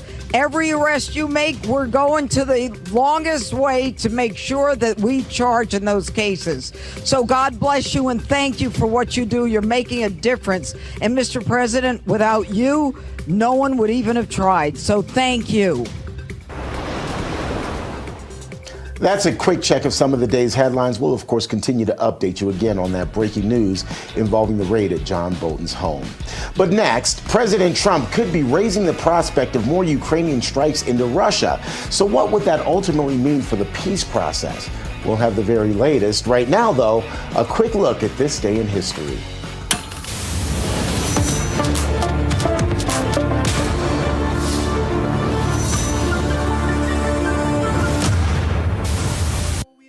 It was on this date in 1775 that the King of Great Britain and Ireland, George III, proclaimed the American colonies to be in a state of open rebellion. He ordered his officials to suppress it. Well, luckily for you and me, it didn't work out for him. The colonies ultimately won, and the rest, as they say, is history. Or in this case, American history. More American Sunrise coming your way in just a moment. You'll be back, soon you'll see. You'll remember you belong to me. You'll be back, time will tell. You'll remember that I served you well. Oceans. What do you do when your tire goes flat and there's no air anywhere to fix that? You reach for Bullseye Pro, the smarter, faster, hands-free way to fill it up with air. Bullseye Pro is equipped with a rechargeable lithium-ion power plant. So fast, so strong, and so convenient. It's like putting the power of an air compressor in the palm of your hand. Look, you can inflate all 4 tires of your car on a single charge, or inflate a bag full of soccer balls at practice. Bullseye Pro is so advanced, it has a built-in smart pressure digital sensor that gauges and automatically stops when the set tire pressure is reached. Plus, it can be 100% hands-free. You simply set the target pressure and walk away, keeping you out of harm's way. Bullseye Pro is lightweight, durable, and powerful enough to inflate this massive monster truck tire. Plus, it has 4 ultra-bright LED lights to safely inflate at night. Bullseye Pro comes with 3 custom air nozzles on board, so you can easily inflate pool toys, exercise balls, and more. Forget driving to the gas station. Bullseye Pro is your anywhere, anytime inflation station. Call or go online now and get the complete Bullseye Pro inflation system, all for the factory direct price of just $79.99. It comes with a 90-day money-back guarantee. Plus, we'll ship your entire order free. That's right, free shipping. But to really inflate this offer, we'll give you a 50% discount on a second one. You get it all. An incredible value for one low price. Call or go online to order now. To order, call 1-800-976-9718 or go to getbullseyepro.com. So call 1-800-976-9718. That's 1-800-976-9718 or order online at getbullseyepro.com. Order now. Breaking news from Real America's Voice. Welcome back to American Sunrise. We do have some breaking news this morning. Just the News and the New York Post are reporting that the FBI has raided President Trump's former national security advisor, John Bolton's home. The raid was reportedly ordered by FBI Director Kash Patel, and the New York Post is reporting that it's related to classified documents. We will have more updates as they come into our newsroom. For more, let's bring in former CIA agent, author, and the CEO of Secure Anchor, Dr. Eric Cole. Dr. Cole, what do you make of this breaking news this morning? Raid on John Bolton's home. It's very interesting because the point is they're not looking for physical documents. They're looking for electronic records. And unfortunately for John, if you have USB drives, backups, laptops, or computers, most likely they're going to be seizing all of that information. And not only can they get the information on what they're looking for, but a whole lot of other information about his life, what he's doing, and where he's been. But how prepared was he for this raid? Because, Doctor, I mean, he's the one who was saying when regarding Kash Patel's nomination that he would be retaliatory, right? So Eric Bolton, where did that come from? John Bolton had to know this was coming. You would think, but from all my channels and everyone I've talked to, this is really a bit of a surprise. Like normally we know about things 24, 48 hours ahead of time. There's sort of an idea that it's happening, but this one has been kept pretty under wraps for the most part. So I haven't talked to John, but I'm not sure if he knew or didn't know, but it was a surprise to most of us. Hey, I'm just curious. You said that they're going to be looking for probably electronic records, not physical records. Please help me understand. Electronic records ultimately can't really be wiped. They can find information on that once it's imprinted on there in some way. You can't wipe it apart from burning it. Am I correct there, or I'm not the tech guy, so please help me. You sound like a tech guy. You're very smart, my friends. You're right. There's no delete button on the internet. People don't realize that. But when you go in and delete text messages or delete pictures or other things, they still reside on that. I've worked on cases where people have deleted messages from their iPhone 6 or 7 months ago, and we were able to recover all of the pictures, all of the information, and all of the text messages. So the important thing for people to remember is once you hit send, that information will live forever. Hey, just a quick follow-up here. Sources are calling this a national security investigation in search of classified records. Is the national security part the fact that there may be classified documents that were held privately? Is that the national security aspect to this, or do you think there may be more? So we have little information, but from what I'm seeing and what happens in previous cases, most likely many of us back up our information onto hard drives or others. We saw when Hillary Clinton was head of state, she had servers in her area that backed up. Elon Musk had his own servers, and I'm sure John probably had his own backups of systems. So people are very customary to protecting and tracking their records. So my guess is John probably had a lot of information that he probably shouldn't have had. And the question is, what were they looking for? Okay. Yeah, that is certainly going to be the question. I know the president is supposed to be speaking to the media a little later today. We may have some more details about what really took place this morning during that raid. You know, my question has been, is this the first of many? Is this, making an example here, but we're going to see more raids like this to come? What are your thoughts on that? This is just the beginning, right? You're going to see a lot more of these. And the other thing we have to remember is even if we're not as important as John or a political appointee, how easy would it be if somebody came to our house for them to plug in a USB drive to copy our data or pick up a hard drive? So we just have to be really careful of our data and information, where we store it and how we protect it. Also, Dr. Cole, President Trump is leaving the details of a potential Putin-Zelensky meeting to the respective countries at this point. These two men reportedly last night met in 2019, or not last night, met last, there you go, in 2019. Can't talk today. It's such a Friday. And they've been locked in a war for more than 3 years. How important is this meeting, and do you think it will happen? The meeting is political theater. When they meet, it's all about the pictures, the formalities. There really isn't a lot that gets done.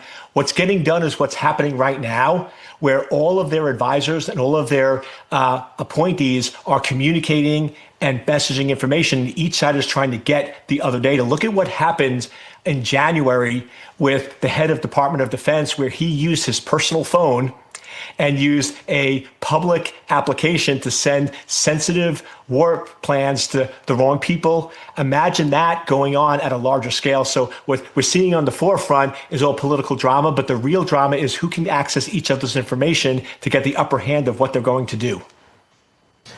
From political drama to some of the X's and O's, if you will, of this potential war or conflict, Politico reporting that the Pentagon has said the U.S. will play a minimal role in Ukraine's security guarantee. That, of course, is a big talking point and one of the linchpins, if you will, in a potential peace agreement. I've been asking this question, so I'd like to get your perspective as well. Does President Trump ultimately have the most to lose in all of these negotiations. He is the face of the negotiations. And if something goes sideways, it seems to me that President Trump is ultimately going to be blamed, whether he's responsible or not, whether the two parties, Ukraine and Russia, who are intimately involved, decide, okay, we're not going to move forward. It's going to all fall back on President Trump, whether he's responsible or not. So does he have the most to lose here? He actually does. And it was one of those that it was a very interesting play for him to get engaged, because it's sort of like if you're at a bar and two people are fighting and you get involved, who gets punched? The third guy, right? So Trump, in this case, if he's not careful, he's the one that's now going to get blamed for the war, the failure of the negotiations. But on the other hand, I've learned from watching President Trump, both this year and his prior 4 years, he doesn't start a fight that he can't win. So I'm pretty sure he knows that he's going to be able to end this war. Otherwise, he wouldn't have engaged in the negotiations. Absolutely. I think President Trump does deserve a little bit of credit here, actually a lot of credit. This is the closest that we have been to ending this war in the past 3 years. I mean, the closest that these two have gotten to reaching some kind of an agreement. Obviously, we don't know what the fine details of that looks like, but it looks like it's going to be some land for some security guarantees. What do you think the U.S. involvement should look like? To me, the U.S. involvement should be as stealthy as possible, because we don't want to send troops or military on either side, because we want to be the neutral third party. However, as we know with the previous president, there was a strong ally towards Ukraine. But what we were doing is we were supporting them a lot more on the cyber side. For example, in my opinion, a lot of the attacks that the Ukraine did, where they actually took over drones from Russia and used them against them, was part of technology that the U.S. provided to them. So imagine Russia getting all this technology in these attack drones, and then the Ukraine hacking them and using them against Russia. So there's, all the rumors, all the things going around. Where do you think this finally settles? How can this come to the right end? And where fewer people die and they get it together. I mean, can that happen? Yes. To me, the way things are going is there'll be a ceasefire probably within at least 30 days. Mm-hmm. And by the end of the year, the war will be over. And what Trump's doing is, by putting the U.S. involved, he's able to give things, either lifting sanctions or tariffs or others, to Russia and Ukraine, so both sides can look like they win. So that's the advantage that Trump's playing. By U.S. getting involved, he can now go in and make it look like that both Ukraine and Russia won the war. Well, Dr. Eric Cole, thank you so much for your time and for weighing in on all of the breaking news this morning at John Bolton's home. The electronic side of things was really interesting, and, details will continue to unfold throughout our show. Thank you again for joining us. Thanks so much. Thanks. Coming up, leave it to Caroline. The White House press secretary slams the legacy media for how it has covered the Ukraine peace process. We have her comments next on American Sunrise.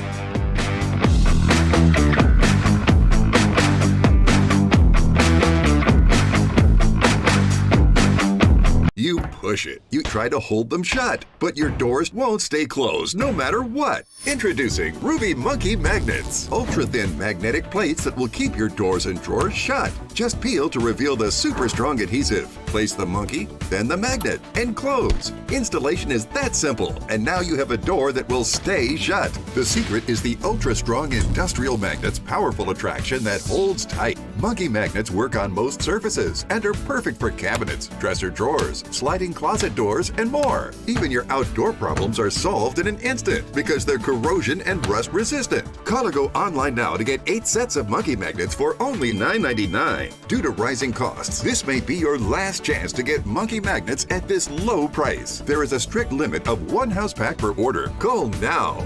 Call 1-800-519-4389. That's 1-800-519-4389. Call or visit getmonkeymagnets.com. So call 1-800-519-4389 now. Stay tuned to get a free automatic toilet bowl cleaner from Mermaid. Your sink stopper's broken, and fixing a drain is a pain. Introducing Mermaid Drain Magic, the instant solution to most broken drains. Just remove and replace. In seconds, you can fill and drain with a simple press of a button. Drain Magic makes replacing your old, broken, rusty, even missing sink stoppers fast and easy. Drain Magic's anti-clogging basket helps prevent clogs in your sink, catching hair, food, even jewelry. Made with brass and chrome and a silicone gasket, it creates a watertight seal. Order your Mermaid Drain Magic today for only $19.99 and get a Mermaid toilet bowl cleaner absolutely free. Drop it in the tank for up to 3 months of cleaning. But wait, this could be your last chance to get Drain Magic at this low price with free toilet bowl cleaner. There's a strict limit of 3, so order now. Call 1-800-519-4303 or visit getdrainmagic.com. So call 1-800-519-4303 or visit getdrainmagic.com. Order now.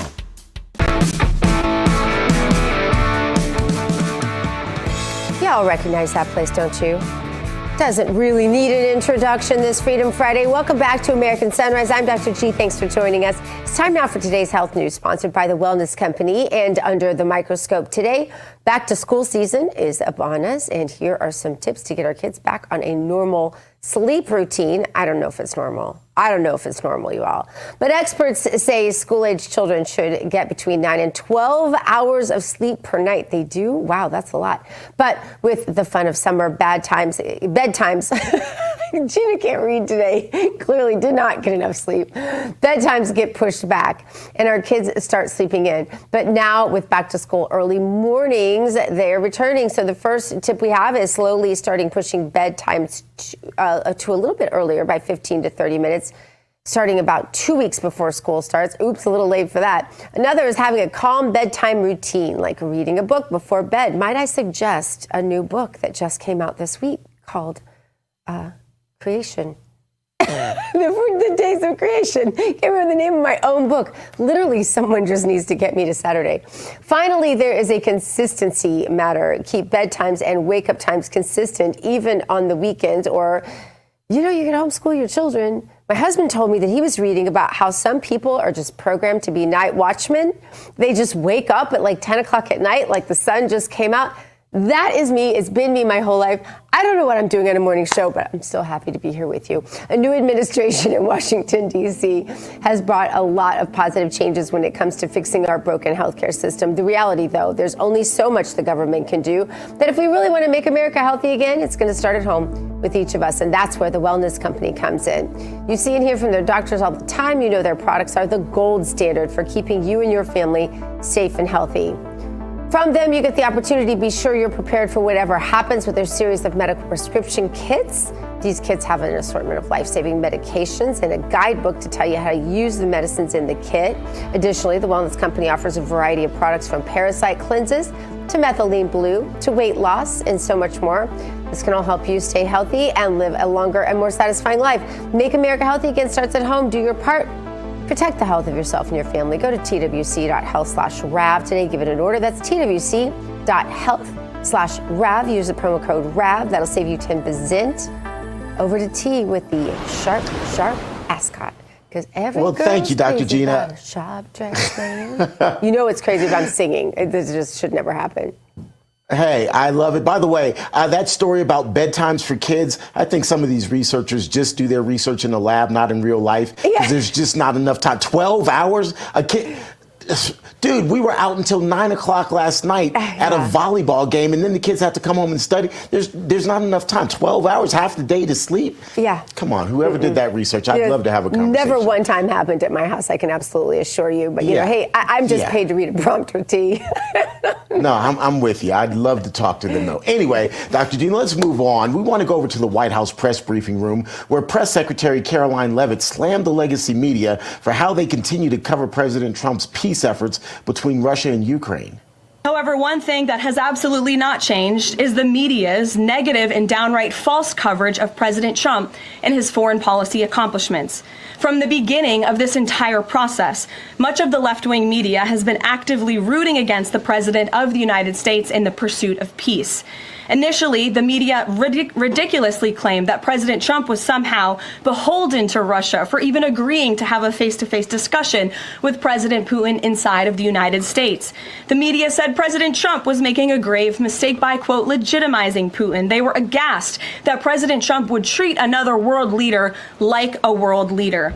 The media relentlessly attacked President Trump and claimed he suffered a, quote, major defeat for not immediately emerging with a final agreement, even though he said heading into that meeting, this was a meeting to listen and to understand how to move the ball forward. All weekend following those historic U.S.-Russia bilateral talks, we listened to clueless pundits on television trying but failing to claim that the president had failed. All right, let's bring in the managing editor of Newsbusters at the Media Research Center, Curtis Howe. Curtis, we're going to get to that in just a minute. But first, I want to talk about this breaking news involving the raid at John Bolton's house. I think it's kind of shaken all of our days. And if we weren't awake, it forced us to be awake, just kind of given the shock of it all. Your thoughts on all of this? How are you taking this in? Yeah, I'm looking at the broadcasting cable coverage, TBH, CNN, MSNBC, they're going DEFCON 1. One of the first people to appear on CNN to talk about all of this, Andrew McCabe. I kid you not. It is absolutely amazing. He called it stunning. Obviously, it is stunning. But he did point out that the important part of this, John Bolton has a right to challenge this, a right to legal counsel, but we didn't just arrive at this. There was a warrant. There was some sort of affidavit. There was some sort of investigation on the part of Kash Patel's FBI and the wider Justice Department. So watch, folks, for the coverage later today to just suggest this raid came out of thin air, willy-nilly. These things don't just happen in a day, especially something looking at classified documents. All right. Also, Curtis, MSNBC is getting a new name. By the end of the year, they say it's going to be just simply MS Now. Or MS Now, I think it is. I think that is the word. It's MS Now. President Trump says he doesn't think it will make a difference. Trump posted on Truth Social, MSNBC is doing so poorly in the ratings. They are looking to change their name in order to get away from the stench of their fake news product. So much fun to watch their weekend ineffective owner, Concast, headed by dopey Brian Roberts, and hopelessly and aimlessly flailing in the wind in an attempt to disassociate itself from the garbage they created. MSNBC is a failure by any name. So, I don't know, Curtis, I guess he made himself pretty clear on that. Do you think it'll help their ratings? Well, I don't think so, Dr. Gina. Point one, MSNBC was bullied into this. They had promised their employees they were going to keep their name post divestiture from Comcast. Peacock, the Peacock Network, NBC Universal came back and said, actually, no, we do need you to change your name because we don't want any confusion that we're still somehow related at all. So they came up with this thing that looks like they drew in paint. I tie this into the comments from Caroline Levitt in that it's all about failing upward. There's no sort of performance accountability. There's no performance review that's required. Everybody's getting rich. The Morning Joe people will continue to get rich. The consultants that probably came up with the slogan will get rich. The liberal journalists who are against peace and solving crime on the streets of Washington, D.C. because crime is just a fact of life. They're all going to continue to do their thing in comfort. But the American people have said enough is enough. Yeah. The subtle LGBT flag there is not really, the equal thing is not really lost on most of us. And neither is the fact that it looks more like a Greek flag or something than an American flag anyway. Curtis Howe, thank you so much for your time.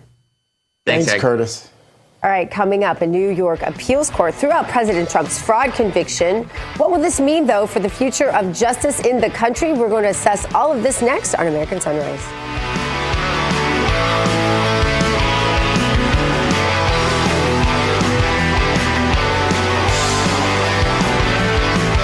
Thinking about buying a new cell phone? Think AMAC. AMAC members have access to special pricing on talk, text, and data plans for as little as $10 per month.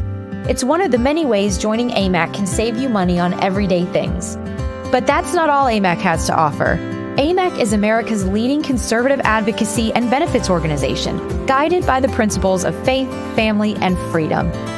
So when it comes to saving money on cell phones and service, think AMAC. He became one of the world's greatest leaders. He changed the course of history. Now, Lech Walesa, the Nobel Peace Prize winner, is coming to North America on his first ever Grand Lecture Tour. Be part of this historic event. Meet the global leader live on stage as he takes you behind the scenes of history's greatest turning points and the greatest challenges of our time. Join the conversation that will shape our future. Register now at historyexplorer.com. Life is precious. I want to make a point. No matter what happens, I'll always be there for you. I know. When a woman experiences an unplanned pregnancy, she's faced with a difficult decision. Preborn connects with life-affirming pregnancy clinics across the nation and provides them with free ultrasound sessions for expectant mothers. When a mother sees her baby on an ultrasound and hears their heartbeat, it doubles the chance she'll choose life. With your gift of $28, Preborn will provide a free ultrasound for an expectant mother. Visit preborn.com/life to save a baby's life.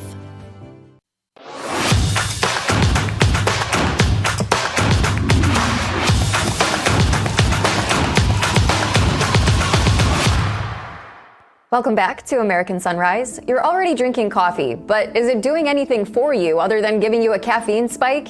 Rejuvenate coffee is different.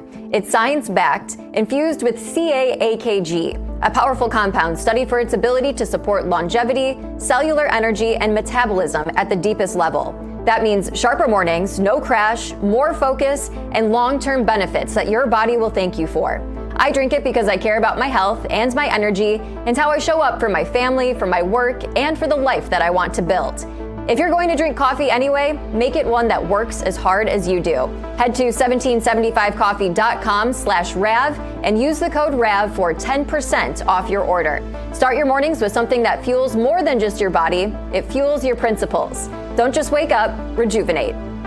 We do have breaking news this morning that we've been covering throughout the show. Just the News and the New York Post are reporting that the FBI has raided President Trump's former national security advisor, John Bolton's home. The raid was reportedly ordered by FBI Director Kash Patel, and the New York Post is reporting that it's related to classified documents. We will have more updates as they continue to come into our newsroom. But for more, let's bring in the host of Breaking Point, which you can see here on weekends on Real America's Voice. That is David Zier, the one and only. David, we were saying that this is quite the adrenaline shot, this breaking news in the morning. What do you make of all of this? Still a lot of details to unfold. Yes, and never a dull moment after Kash Patel went after James, after Comey for releasing information as well. And Bolton was sending out messages, I think, while the raid was going on. And like you said, we don't know if it was scheduled on X or not, but very critical of Trump's Ukraine-Russia deal, saying that Russia wants to make Ukraine part of a new Russian empire or restore the, original boundaries of like Catherine the Great, right? Bolton's been at odds with Trump for many years, and Trump fought the release of his book in 2020, saying it violated an NDA as working for the president, that he couldn't release his book. I think Trump lost that battle. So this has been going on a long time. We'll see if John Bolton, in fact, did leak classified information. Yeah, and David, we've been having this conversation throughout the morning. This may be the first of many, and it's great to be making an example of this. It doesn't matter if everyone's doing it. It's still wrong. What do you think is going to be the next steps? We know that the president is expected to speak to the media a little later today. We'll probably weigh in on all of this. What do you think we're going to hear next?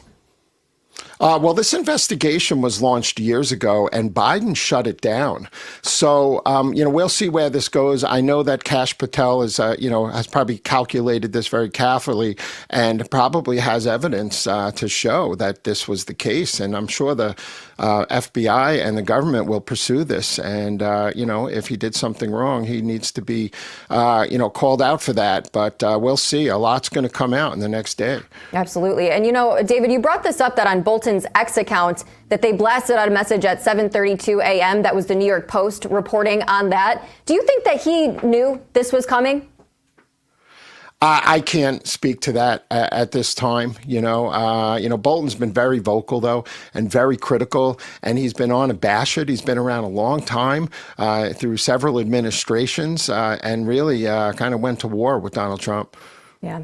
David, I do want to switch gears here for a moment. Throughout the week, we have been reporting on, Monday, President Trump meeting with Zelensky at the White House following his meeting with President Putin last Friday. Where do you think those peace negotiations stand? Everyone is kind of waiting to see what's going to happen next. President Trump spoke with Putin on the phone after that meeting with Zelensky. His goal was to get a trilateral meeting. What are you hearing about this, David?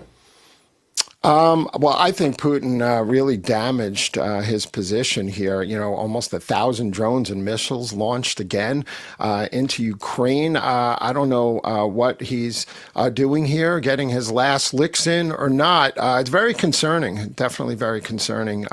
We'll see where this goes. But, Ukraine can't hold out much longer without further Russian advances. So it's critical that some type of deal is cut here.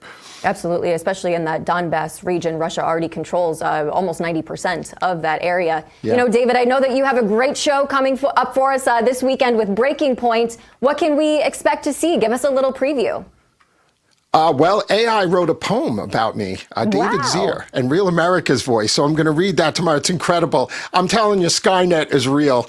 They know everything. But listen, on tomorrow's show, I have Virginia Lieutenant Gubernatorial candidate John Reed. We're going to discuss a very close race for Lieutenant Governor within 3 points. Winsome Sears still trailing 7 to 9 points for the governor's race down there. But there's a unified ticket for the AG, the governor, lieutenant governor. We're going to track that very closely. It's an important race here. And then Cracker Barrel goes completely woke, getting rid of the cracker and the barrel. We're going to talk about that. And then I got Jason Shepard of Wimkin Media. He was deplatformed in 2021, lost tens of hundreds of millions of dollars maybe, or hundreds of millions of dollars. And he has a new class action suit that might involve 25,000 claimants. And he also has a push in Congress for the Digital Free Speech Reparations Act, protecting conservative voices on the internet. David, it sounds like you have a great show coming up. To all of our viewers, make sure that you are staying tuned here for more David Zier. That's my poem for you. I bet your AI poem is so much better. But thank you so much for your time this morning. I really appreciate you. Thanks, Emily. All right, coming up, what biblical roots can be found in Africa? The Bible history guy, Jim Mosley, joins us next to break it down. We'll be right back on American Sunrise.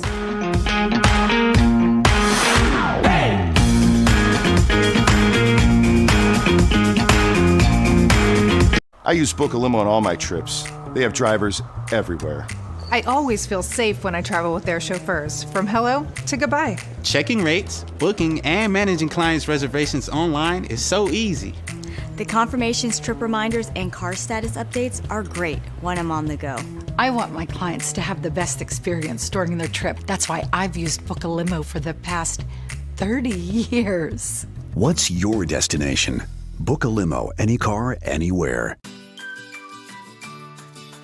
When surprise breakdowns happen, American Home Shield will be there to fix or replace parts of the systems and appliances you rely on every day. They help protect your time and money by connecting you with qualified pros and helping pay for covered repairs or replacements. AHS offers flexible and affordable plans for every home. Sign up today and get 50% off. Visit ahs.com or call 833-PLAN-AHS for this limited time offer. Kevin paid off over $12,000 in credit card debt with the help of Consolidated Credit. They cut his interest rates and lowered his payments so he could pay off his debt fast. Call 800-596-8062 for a free consultation. Did you know that thousands of authors across the country have written books and published them with Page Publishing? If you've written a book, Page Publishing can help you through the process. We cut through the confusion of the publishing world to make it easy for you. Call or scan for your free writer's guide today. The bathroom of your dreams is only a phone call away with BCI Bath and Shower. We can make your ordinary bath and shower extraordinary. This is not a cookie-cutter design. This is a complete custom build that will fit your every need, and discounts for seniors and military. Attention homeowners. Are you behind on your mortgage payments? Is the bank threatening to take your home? Is your home worth less than you owe? If you answered yes to any of these questions, then you need to call this number right now. Call 800-714-8615. God bless the USA. In the beginning, God created the heaven and the earth.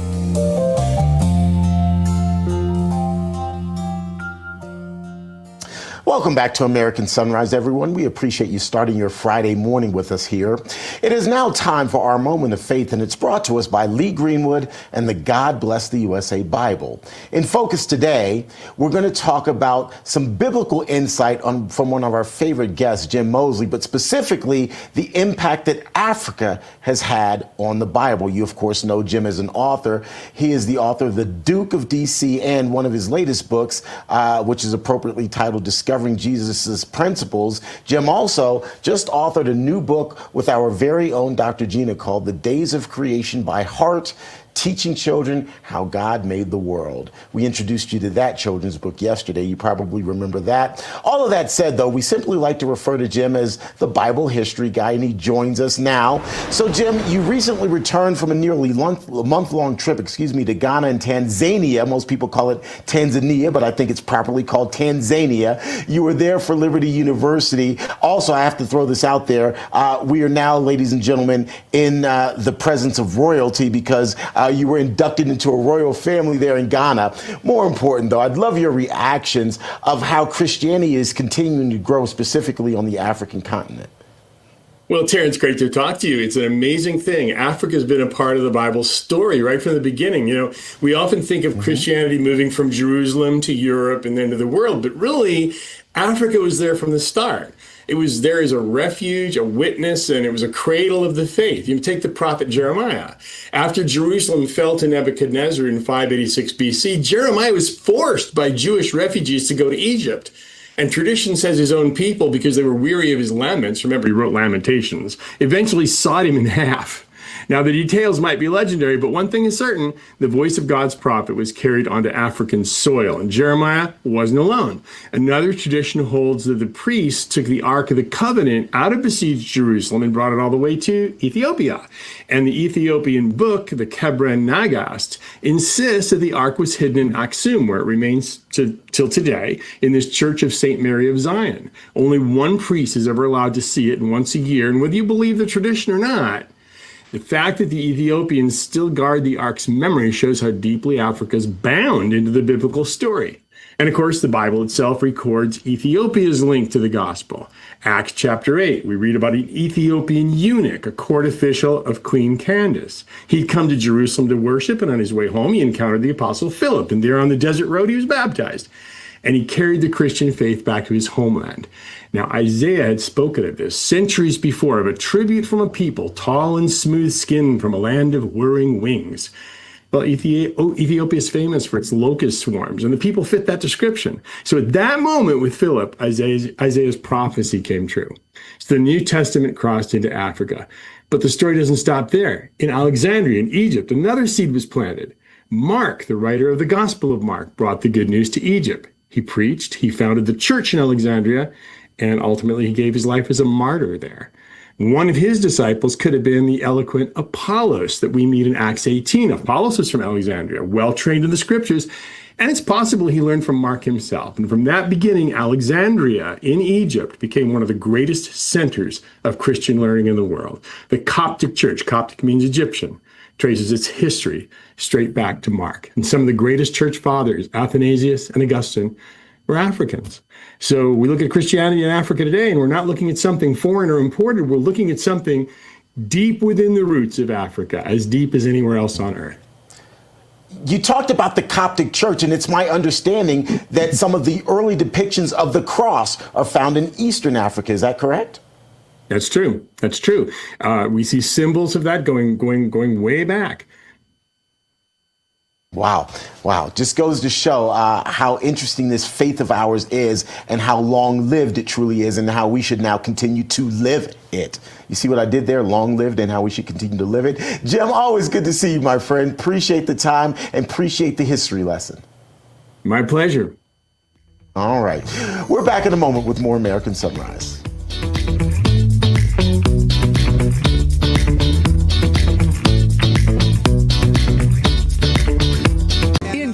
Introducing the limited edition God Bless the USA Bible, inspired by Lee Greenwood's hit song and the most recognized patriotic anthem in America, God Bless the USA. The God Bless the USA large print leather-bound King James Bible also contains America's founding documents, the U.S. Constitution, the Bill of Rights, the Declaration of Independence, and the Pledge of Allegiance, along with a handwritten chorus to Lee Greenwood's song, God Bless the USA. With its large print and slim design, this Bible invites you to explore God's Word anywhere, anytime. The God Bless the USA Bible makes the perfect gift and cherished family heirloom keepsake to pass on to future generations. Designed for an easy reading experience in the trusted King James Version translation, this large print Bible is perfect to take to church, Bible study, work, and for traveling. Order yours today at GodBlessTheUSABible.com.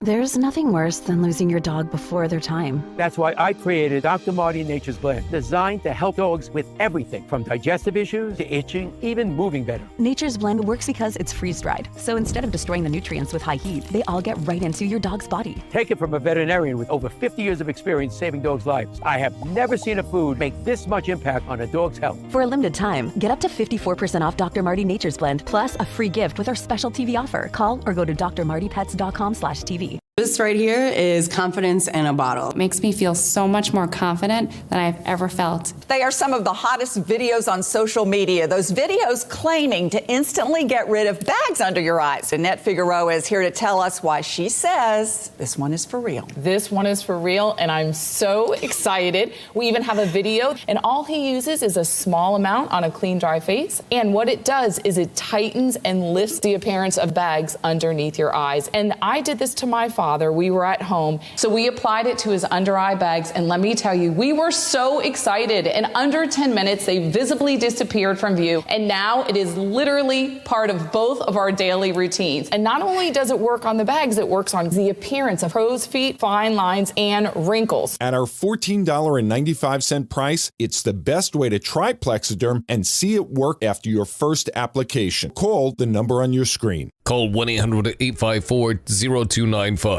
Do you suffer in pain? Are you stiff, tense, or less active? Introducing the Easy Well Remedy Massage System, a triple fusion of therapeutic experiences. Full body vibrational therapy increases blood circulation and reduces inflammation. Infrared heat penetrates deep to reduce pain, soothe, and relax. The Ultra Shiatsu pillow with 6 heated nodes mimics a professional massage. Plus, it's detachable for deep relief anywhere you need it. Experience the true remedy for your pain and stiffness. Call now. Good morning, America. Welcome to American Sunrise. Whether it's culture, we have breaking news to share with you. Politics. President Trump is joining us live now from Florida. We've got you covered. This is what it looks like to be a patriot. We have to protect the American family. The American dream is still alive. I'm David Brody. I'm Terrence. And I'm Dr. Gina. Breaking news from Real America's Voice. We are continuing to update breaking news involving the FBI raid of John Bolton's home. Just the News and the New York Post. Now, a number of other publications are reporting that raid that happened early this morning in Bethesda, Maryland. You're looking at a picture of John Bolton's home. Bolton, of course, is the former national security advisor to President Trump and other presidents. The raid was reportedly ordered by FBI Director Kash Patel. The New York Post reporting that it's related to classified documents. Now, this didn't just come out of the blue. It is a court-ordered raid. Kash Patel, the FBI director, saying that the court allowed the raid to move forward. Of course, there were several filings based on some sort of probable cause that led to this morning's raid. And again, classified documents is what are reportedly being sought. We are continuing to work our sources to try to get you more information on all of this. But for now, we can confirm that there's been a raid carried out by the FBI at former National Security Advisor John Bolton's home in Bethesda, Maryland, and it is the big story of the day. Let's bring in Dr. Gina and Emily Finn to talk a bit more about this. Guys, we've been following all of this pretty much throughout the morning. Emily, you actually saw a post on X from John Bolton that's causing, I'm not going to say some hubbub, but raising some eyebrows because it has nothing at all to do with the raid itself. It has something to do completely different, but apparently posted around the time of the raid. Yeah, it's the timing of the post that's really interesting, Terrence. The post came through at 7:32 a.m. And so everyone is asking questions about, does this raise any information about if he may have known about this, if he was caught off guard, why would he be posting in the middle of a raid to his X account? But I do want to draw our attention to what Kash Patel said on X this morning as well, releasing a short statement through his account. He said that no one is above the law, FBI agents on mission. So he was very prepared this morning, regardless if Bolton was or not, Terrence and Gina. Yeah, for sure. John Bolton probably has people who do his social media and are assigned to tweet a certain amount of times per day and perhaps even had a scheduled tweet. So I'm not sure there's necessarily any significance to the timing of the tweet, though it is interesting and definitely worth pointing out. The Kash Patel post, on the other hand, that one is interesting, Terrence. Yeah, no one is above the law. And I've been saying this all morning, Dr. Gina. I think what we're witnessing is the Trump administration sending a message to any and all people that no one is above the law. If there's suspicion that you may have done something wrong, and even more importantly, if there's probable cause, you will be investigated, be it a raid like what we're seeing at John Bolton's home or an even larger investigation. And here's the reality. This is just the start. If the FBI and those agents who are raiding John Bolton's home, in fact, find even more evidence, the investigation could ratchet up even more. This is just the beginning, and it very well could be just the beginning for other people who may have done any sort of crime. In this particular case, again, the suspicion has to do with classified documents, but it could be any number of things, Dr. Gina. Absolutely. Well, it'll be interesting to see if they, knock down the doors. They didn't obviously do it in the middle of the night like they did to, I don't know, Roger Stone and many of the J6ers we spoke with last week. And those guys, they had their homes raided in the middle of the night, 50 agents lining up outside their door, pointing automatic weapons at their baby cribs with their children in them, kicking their dogs, knocking their children out of the way, doing all this, by the way, in front of their wives and families, in many cases, interrogating them separately. The list goes on and on. You just have a big feeling that under Republicans, under a more honest group of agents working to get to the truth that, it was 7 a.m., most people are getting up by then.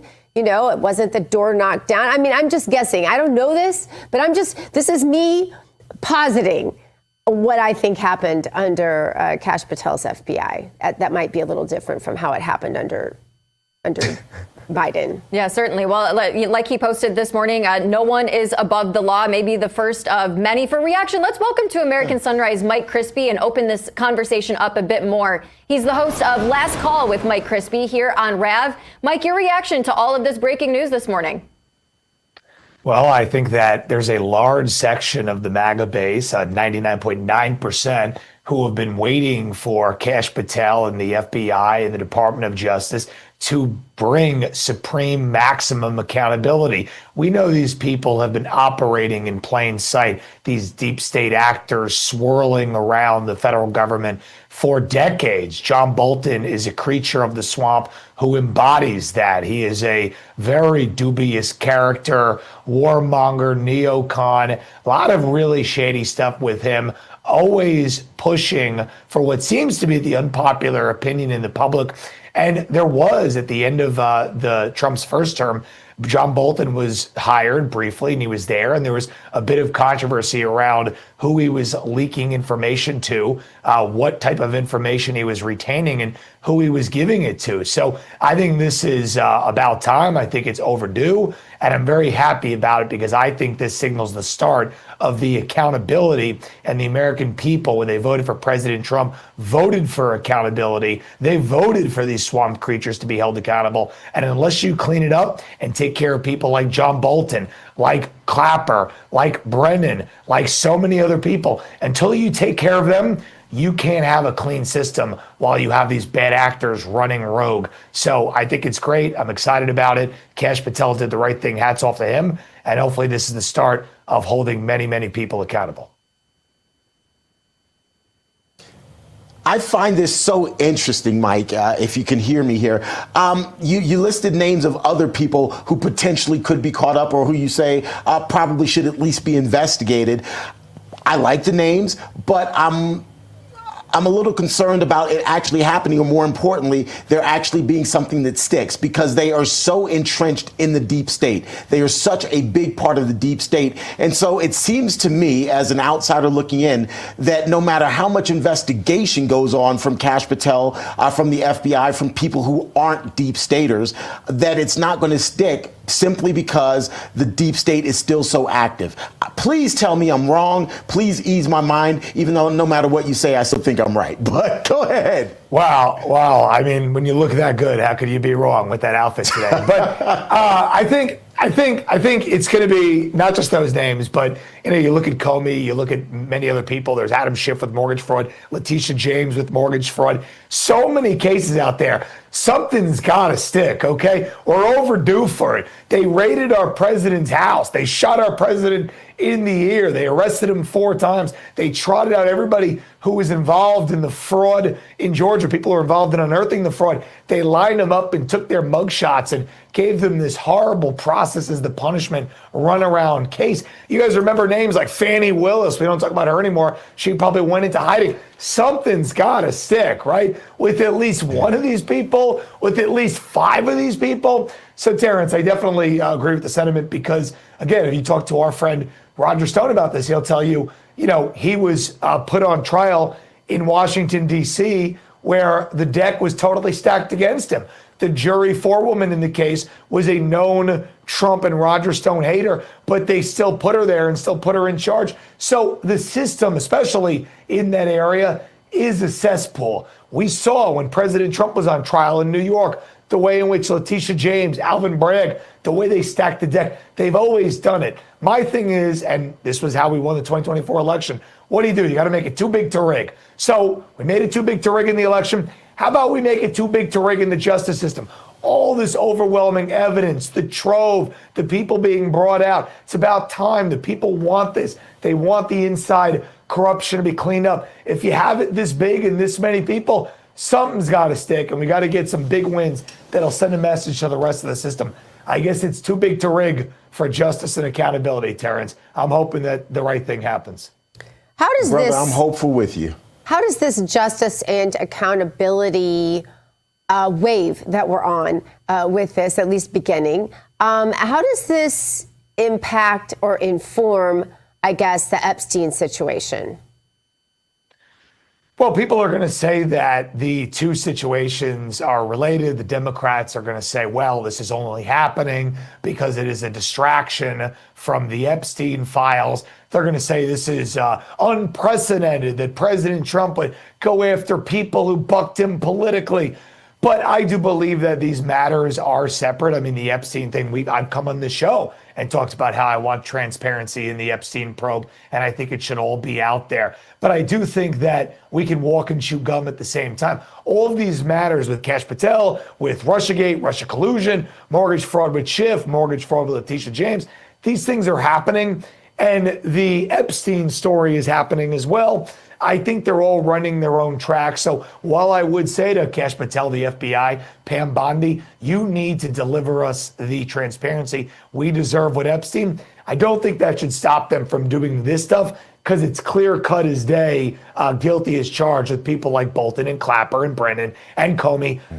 The Epstein thing, another story I think we need it all out there. I think we could run on, 10 tracks at once. It's a big FBI. There's thousands and tens of thousands of people who work there in the DOJ. We want it all. The American people don't care if somebody's a Republican or a Democrat. We want the system, okay, the corrupt system. We want that rooted out, root and stem. So, a great question, Dr. Gina. We've talked about Epstein on the show. We want it out there. We want Cash Patel, Pam Bondi to do good on that.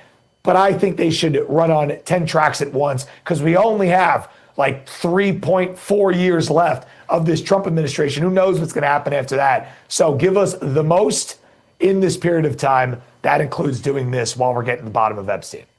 Mike, we only have... Mike, you mentioned... Go ahead, Terrence. Go ahead. You've got this. Go ahead, please. I was just going to say, we only have a couple minutes left with you here. So a quick reaction to Cash Patel putting on X this morning that no one is above the law. Do you think that means that this is just the first with John Bolton, that there will be some more people that we will see investigated soon? Yes, I love the tweet. I think it's overdue because they always would say no one is above the law when they were trotting out President Trump for the mugshot. Remember that? Remember Letitia James? She tweeted out the judgment, the $500 million judgment. She just tweeted it, okay, like a trophy, and then it got overturned in the court. So this is Cash Patel telling the Democrats, hey, you started this, but here's the difference. You went after people of ours who were totally innocent, who did nothing wrong. You were doing it to interfere in the 2024 election. That what was up their sleeve. They tried to jail Trump. They tried to take his money. Then they tried to take all of the people around him and haul them before the judge in Fulton County. So this is Cash Patel saying, hey, no one's above the law, but actually your people, they're the ones who broke the law. I love it. Perfect timing, cherry on top. Again, hopefully one of 20, and something with some of these people I'm sure will stick, and that will be overdue. Send a message to the swamp and actually help us clean up this very broken system that we have, the deep state, once and for all. Hey, Mike, you mentioned Roger Stone just a little while ago. Well, he's out with a tweet this morning which says, good morning, John Bolton. How does it feel to have your home raided at 6 o'clock in the morning? Period. Or actually, it's a question mark, but it should have period, exclamation point behind it. Your response to that really quickly. Oh, Roger, great man, great patriot. And what they did to him, I mean, made this John Bolton thing look like a cakewalk. Roger Stone, it was 4:50 in the morning. CNN's crew was there outside his house, ready to go. Roger Stone, older man, older wife is disabled, and they come in with the SWAT team and the guns pointed in his face, and there's all that disgusting footage. They started this with Roger Stone, okay? And they did it in the most egregious third world style. What they're doing with John Bolton was so nice in kid gloves in comparison. Yes. And Roger Stone did nothing wrong. John Bolton has done dozens of things wrong. Exactly. So good to see the right things happening and people like Roger being vindicated and being finally safe, where we have a system where justice prevails, innocent people don't get attacked and raided, and swamp creatures like this are actually held accountable. What a concept. I love it. Mike Crispy, always good to talk to you, my friend. We appreciate your time. Have a great show this weekend. Thank you, guys. All right. Ahead on American Sunrise, the Trump administration cracking down on non-citizens receiving Medicaid benefits. In moments, we'll have details on the steps the White House is taking to root out those who are taking advantage of the system.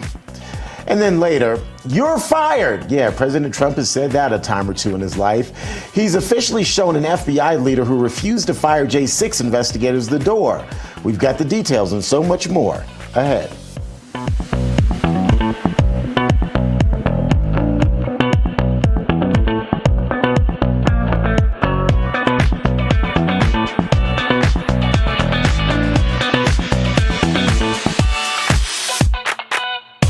Selling your home shouldn't be expensive or stressful.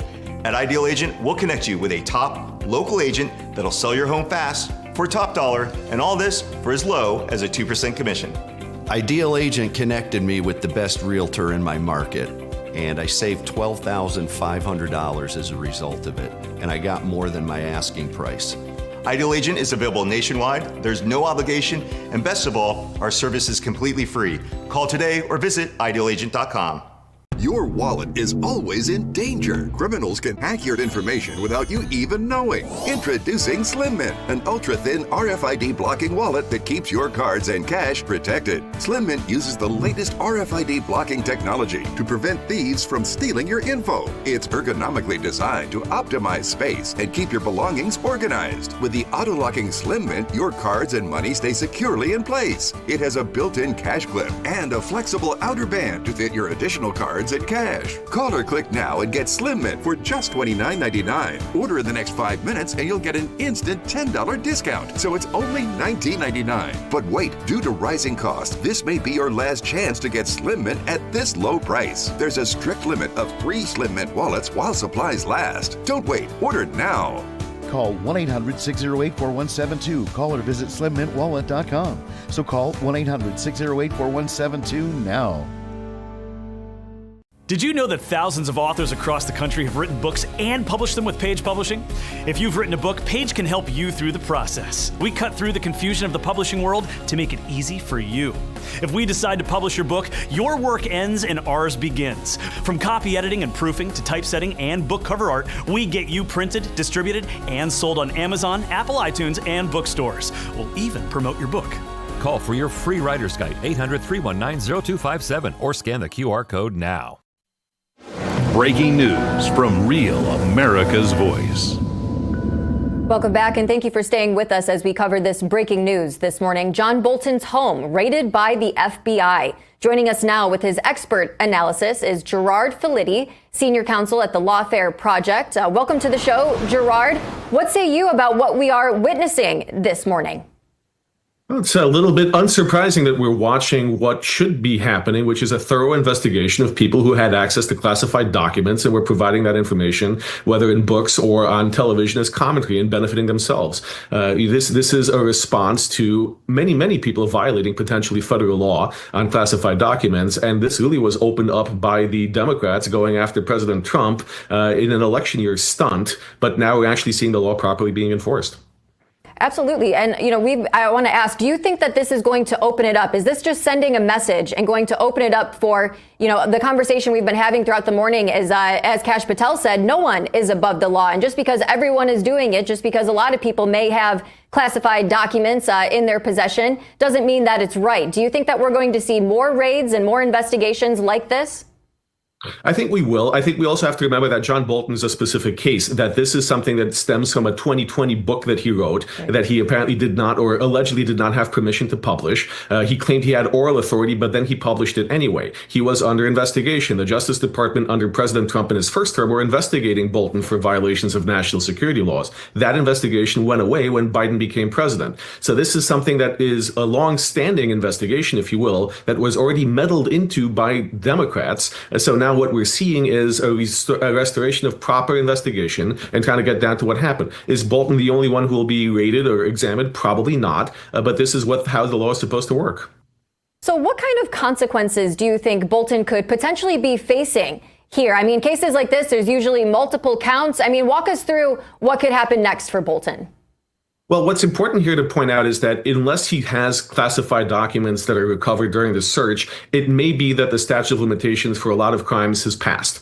So it may be that this will be an investigation that reaches a conclusion, but no prosecution. That concludes that there was wrongdoing, but unfortunately, because of a 5-year statute of limitations, there's nothing that can be done. On the other hand, if he does have documents that the FBI takes into custody that he should not have, he is going to be facing the exact same charges that President Trump was facing in Florida. And walk us through, I mean, this isn't necessarily physical documents that they're going to be taking from his home. It could be electronic documents as well. What does that process look like to be able to go through all of that? Well, that process requires federal agents who have security clearance going through the copious amounts of information that may be recovered electronically. There's search programs that will look for certain documents and see what's on and archive the contents of electronic devices. But it will be a meticulous examination of hard drives, of paper copies, of everything that he has, essentially, in order to determine whether he has access and has held on to classified materials inappropriately. Well, Gerard Filitti, we so appreciate you joining the show this morning to give us some more insight. Thank you. Thank you. Coming up, we're headed down to Wall Street for the opening bell and insight into how to hold on to your hard-earned dollars with some common sense. We'll be back with more American Sunrise in just 2 minutes. Stick with us.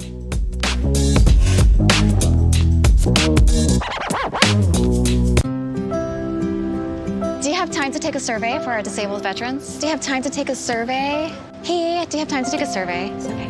Hey, ma'am, how are you today? I'm good, how are you? Great. Well, I'm with Disabled American Veterans. Do you have a moment to chat? Yes, Awesome. I do. If you had the opportunity to say thank you to a disabled veteran, do you know what you would say? I feel like I just thank him for what he's done for me, you know? We actually have that opportunity right now. Oh my God. If you turn around, we have one of our veterans with us. Hi. Hi, my name's Mike. Nice to meet you. Nice to meet you too.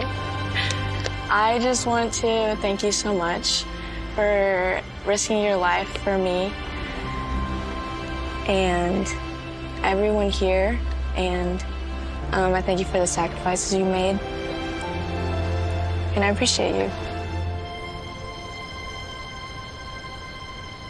You seem a little emotional. What's going on? I looked down at your arm and I shook your hand, and I realized that you did it at the cost for me. You did it for me, and you didn't have to, and I just thank you for sacrificing yourself for me. It's okay. I'd do it again and again. You can show your gratitude as well when you call the number on your screen right away, or go to helpdav.org today with your monthly gift of only $19. When you do, we'll send you your very own DAV blanket as a symbol of the care you're making possible for veterans. When you support DAV, you're supporting veterans like me when we need you the most. Please call or go online to helpdav.org right away. Your monthly gift makes a difference in the lives of our veterans, now and into their future.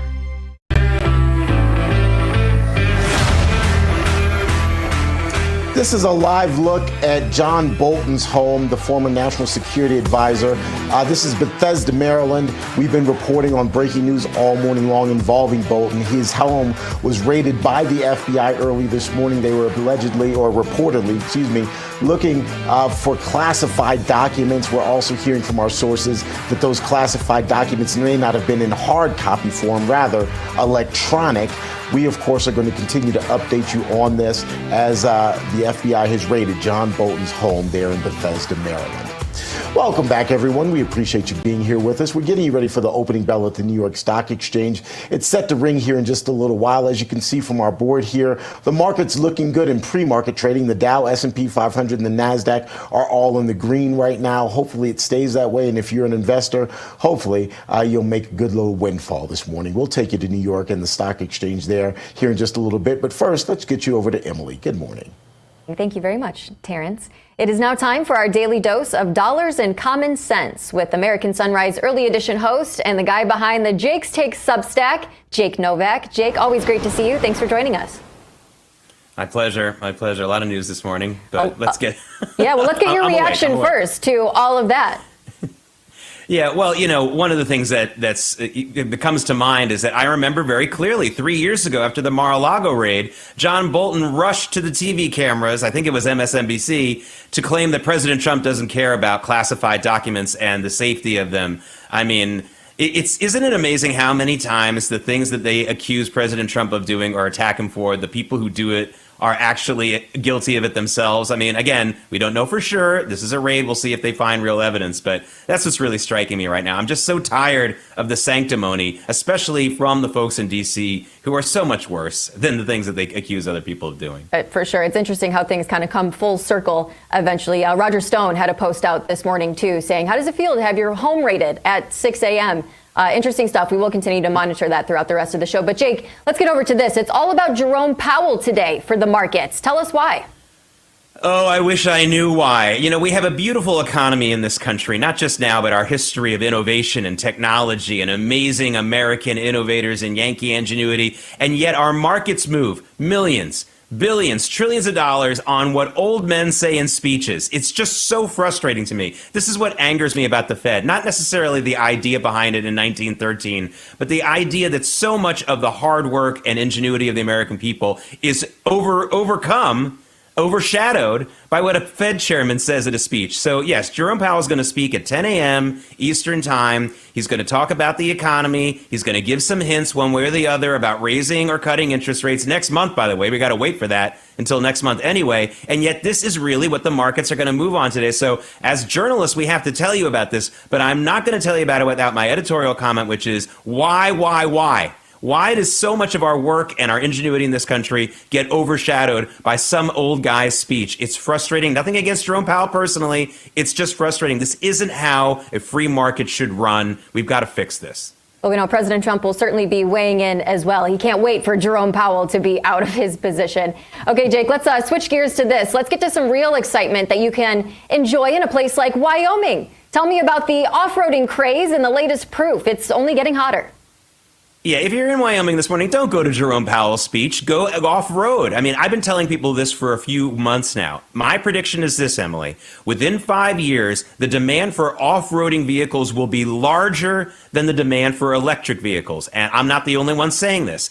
Big companies are starting to respond. Nissan just announcing yesterday that they're going to bring back the Xterra and make it more off-road capable. It's going to be a V6 hybrid engine, and they're rushing to do it. And it's not just Nissan. Even BYD, that Chinese EV company, is looking to make off-road vehicles as well. They just brought in designers to create all-terrain tracks for them to work and test all-terrain and off-road vehicles. So this is a huge trend. It's going to be bigger than EVs. I don't know how you get in on it as an investor exactly, but if you like off-roading, you're going to have a lot of choices in the coming years. All right. Interesting. You hear about EV all the time, but not this. Great insight there, Jake.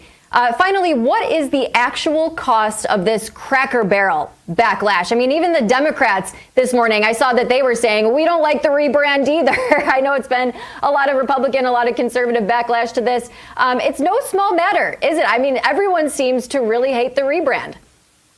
Yeah. Now, look, I think it's going to cost a lot more than this number I'm just about to tell you. But just the stock market valuation of the company is down $94 million in just the last couple of days. That's a lot of money. Cracker Barrel isn't a huge corporation, as many people know. It's a big company, but it's not a massive corporation. They can't take a $94 million hit too often and come out okay. It's a running price. I can update you again on Monday where we are if we've crossed the $100 million cost. But that's an absolutely unnecessary amount of stock market valuation that's out of the pockets of their investors for no good darn reason. It just wasn't necessary. This is why you don't listen to young consultants coming from northeastern states telling companies what to do unless you really, really have a good reason. And there was no good reason to do this. No good reason at all. But I'll tell you what, it's going to totally tank their company if they change anything with the menu. Because I love Cracker Barrel. I know so many people do. It's the go-to road trip kind of place. So maybe the rebrand is one thing, but if they start touching the menu, they're going to have some serious problems. Jake Novak, thank you so much for joining us this morning. My pleasure, everyone. Let's head back to Terrence in Denver for the opening bell at the New York Stock Exchange, sponsored by AMAC. The Association of Mature American Citizens is the conservative voice for Americans 50 and older. AMAC is fighting for the values that you hold dear. Join today. Together, we can write the course of America.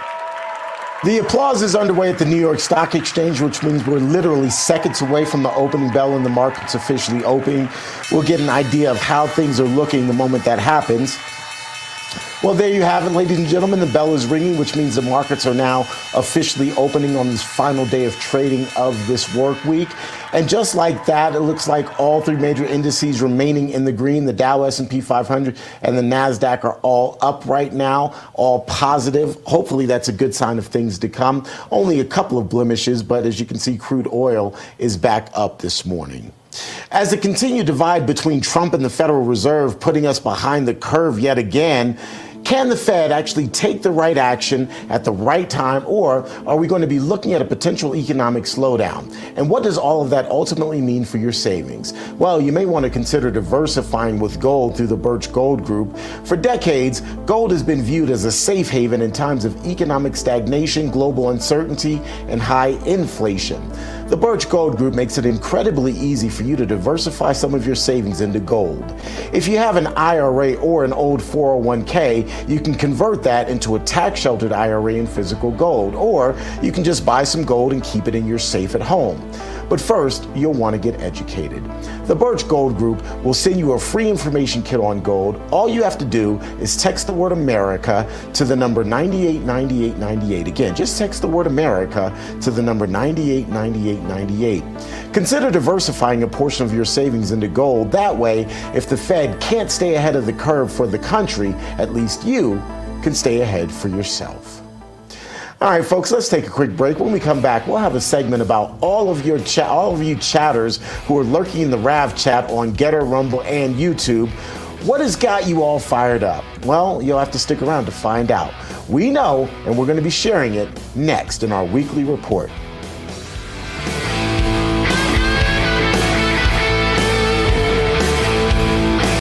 Hello, my friend. Pat Boone here. You know our country's under financial assault like never before. Our government has put us $34 trillion in debt. The interest alone's more than we spend on military defense. And what's worse, other countries no longer believe the U.S. is a safe place to invest. There's a growing international movement to dump U.S. dollars at a record pace. Some economists say this may signal the end of the dollar. Now, these countries are instead buying gold, and I'm suggesting you do the same. My friends at Swiss America have been helping Americans like you and me for over 40 years to buy physical gold and silver for delivery to our homes or held in our IRAs. I've trusted Swiss America for nearly 25 years now, and you can trust them too. So don't wait. Call or text the number on your screen today for financial peace of mind in these troubling times. Tired of the hassle and high costs of selling a home? We can help. At Ideal Agent, we'll connect you with a top local agent that'll sell your home fast for top dollar, and all this for as low as a 2% commission. We got the top dollar for our house and the lowest commission that I could have imagined. The house sold in 2 days. It was so exciting for us. Ideal Agent is available nationwide, there's no obligation, and best of all, our service is completely free. Call today or visit idealagent.com. What do you do when your tire goes flat and there's no air anywhere? You reach for Bullseye Pro, the smarter, faster, hands-free way to fill it up with air. Bullseye Pro is equipped with a rechargeable power plant, smart pressure sensor, and custom nozzles. It's like the power of an air compressor in the palm of your hand. Get your complete Bullseye Pro inflation system for just $79.99 and get free shipping. Plus, we'll give you a 50% discount on a second one. Order now.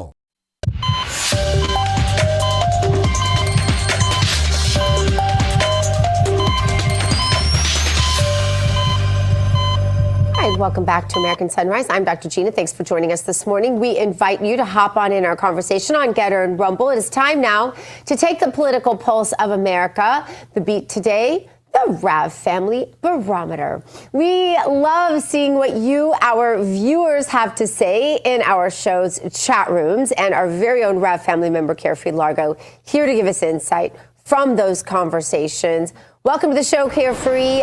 Carefree, what is the chat fired up about this week, besides Cracker Barrel? I know Cracker Barrel. Well, besides Cracker Barrel, it was interesting. Emily Finn asked the chats for their opinion on who was woke this week. And one of the people was Barbara Lee, the mayor of Oakland. Mayor Lee said that President Trump was trying to dismantle our democracy. And the chat had a lot to say about that. Cat Turd Fan, one of my favorites, said, arrest these country-destroying corrupt source puppets now. And I kind of agree with that, too. Rowdy01 says, I, for one, voted for President Trump to make America safe again, and that's exactly what he's doing. Karen Lee also added, President Donald J. Trump is making our playground safe for our children again, and I think everybody could get behind that. Yeah. Well, we were all a little surprised when old Hillary jumped in there and said she might just back President Trump for the Nobel Peace Prize. Hillary Clinton backing Trump for anything. Can you imagine that? That's amazing. On Hillary Clinton backing Trump for the Nobel Peace Prize, the very best comment that came actually was not from Chad. It was from Rab's very own Steve Gruber, who said that he thinks Miss Clinton endorsing him is like begging for a pardon, just in a whole new Clinton way. And I got to tell you, everybody in chat really agreed with that. In fact, Susan4653 said, Hillary is worse than evil, which technically makes her related to one of my ex-wives. I can't say which one, but you know who you are. There was an extremely interesting note this week. Real America's Voice, for the people who watch it, don't really get into social media, Real America's Voice does an independent poll on Getter. And this week, the $6 billion question that was asked was, will Ukraine and Russia come together on an agreement? And the numbers came out very interestingly. 45.71% said yes, they think that there will be an accord, while 35.56% still said no. They don't think anybody's coming together. And very interestingly, there are still 15.24% of the viewers on Getter that say they're undecided. They don't have any idea what's going to happen. And I think that makes it a very exciting time just to watch and see how things unfold. Absolutely. Absolutely. Well, it's always surprising in that chat.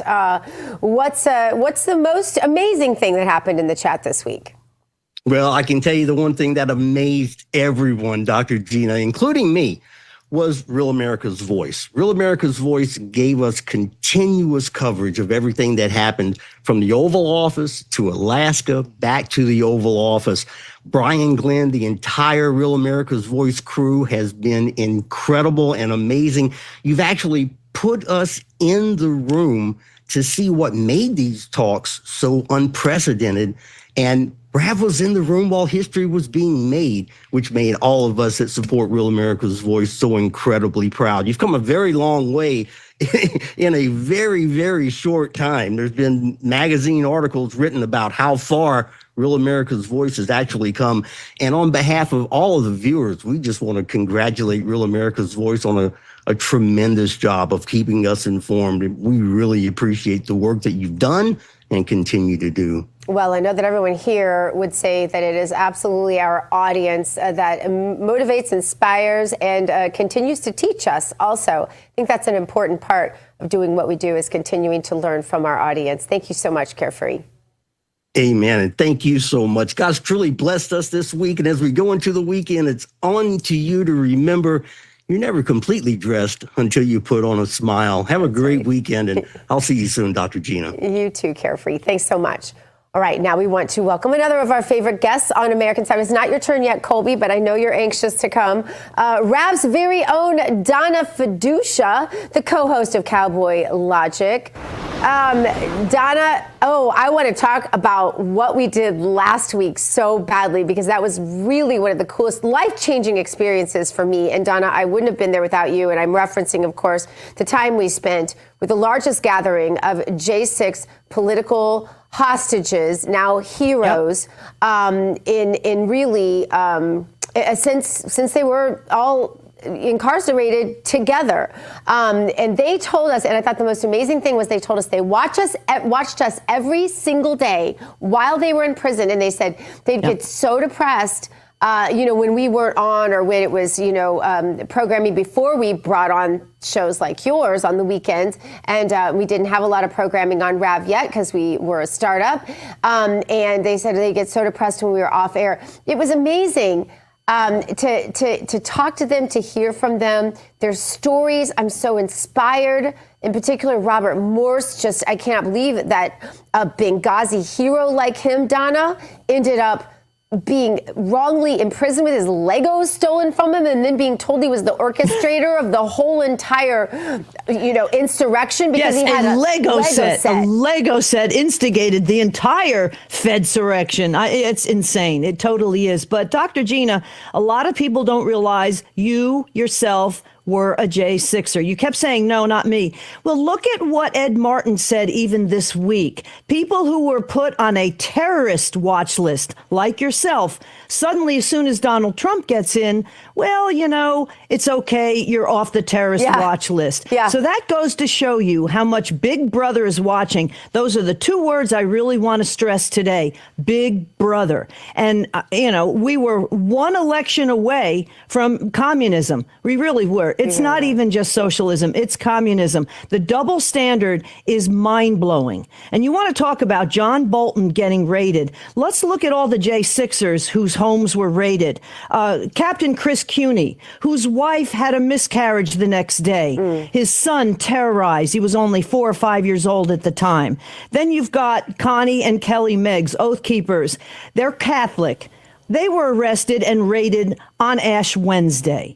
There were so many, by this time in 2021, there were probably close to 1,000 J6ers arrested. So if I have one problem with this whole thing, and I know people say, look, you know, we need to have all the T's crossed and all the I's dotted, but these people should have been purged from day one because these, and then you had another 1,500 Jan Sixers who were ready to be arrested. The FBI was ready to arrest them if Trump didn't get in.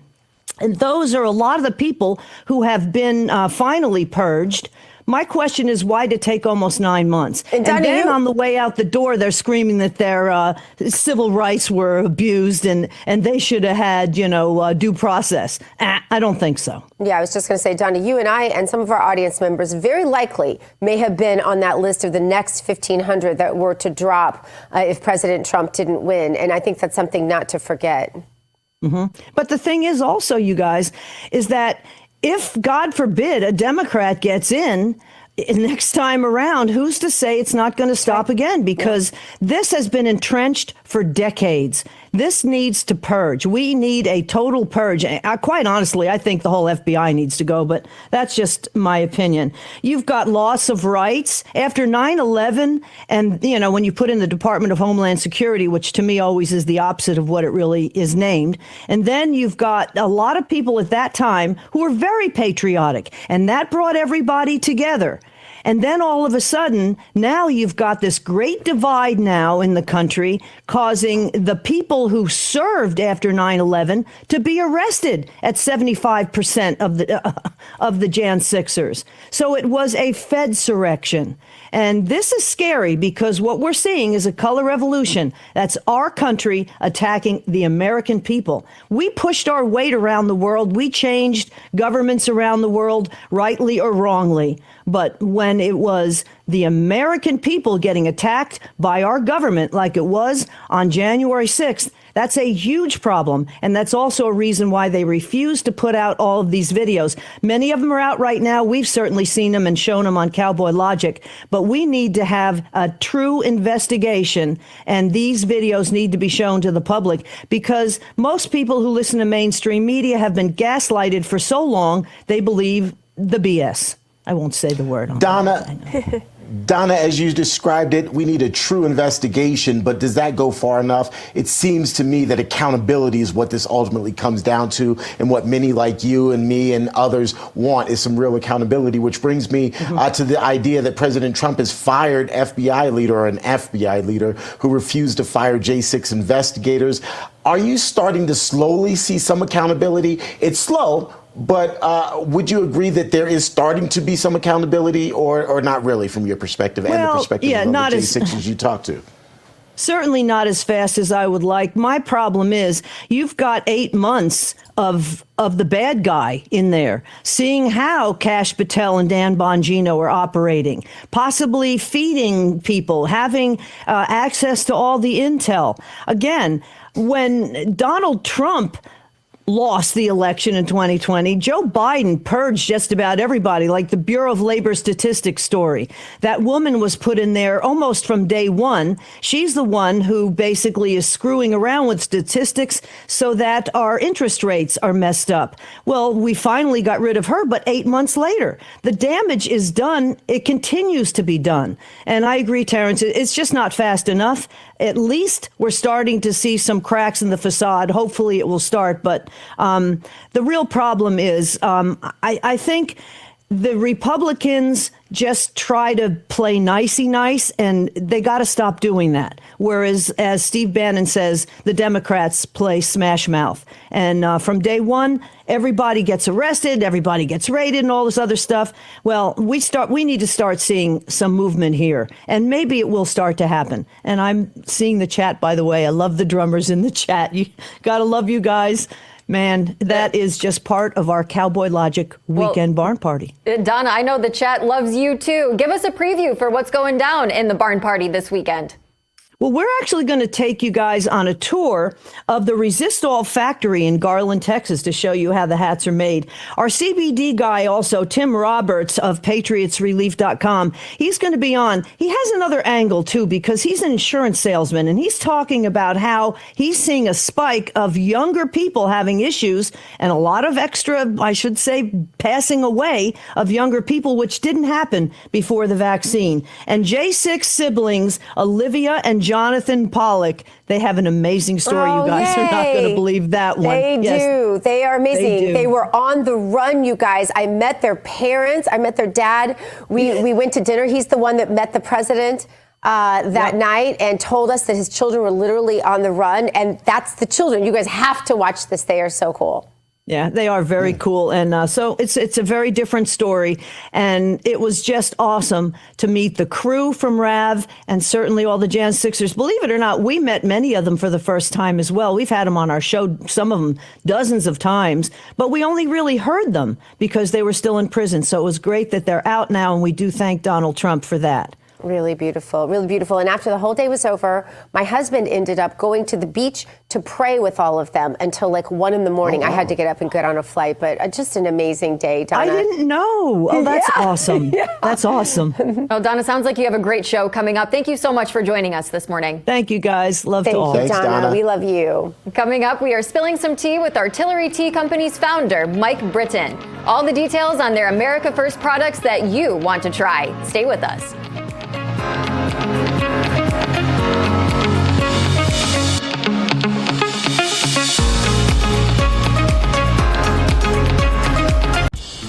Most men over 40 look into the mirror and see this, when they could be seeing this. Most men over 40 look into the mirror and see this, when they could be seeing this. Most men over 40 look into the mirror and see this, when they could be using this. Particle 6-in-1 Face Cream for Men, the first of its kind anti-aging cream designed specifically for men. Fights eye bags, dark spots, and wrinkles. Visit ParticleMen.com and use the promo code on your screen to receive 25% off your entire order. Plus, we've got free shipping and a 30-day money-back guarantee. www.ParticleMen.com. Because seeing is believing. Kevin paid off over $12,000 in credit card debt with the help of Consolidated Credit. They cut his interest rates and lowered his payments so he could pay off his debt fast. Call 800-596-8062 for a free consultation. Did you know that thousands of authors across the country have written books and published them with Page Publishing? If you've written a book, Page can help you through the process. We cut through the confusion of the publishing world to make it easy for you. If we decide to publish your book, your work ends and ours begins. From copy editing and proofing to typesetting and book cover art, we get you printed, distributed, and sold on Amazon, Apple iTunes, and bookstores. We'll even promote your book. Call for your free writer's guide, 800-319-0257, or scan the QR code now. The bathroom of your dreams is only a phone call away with BCI Bath and Shower. We can make your ordinary bath and shower extraordinary. This is not a cookie cutter design. This is a complete custom build that will fit your every need, and discounts for seniors and military.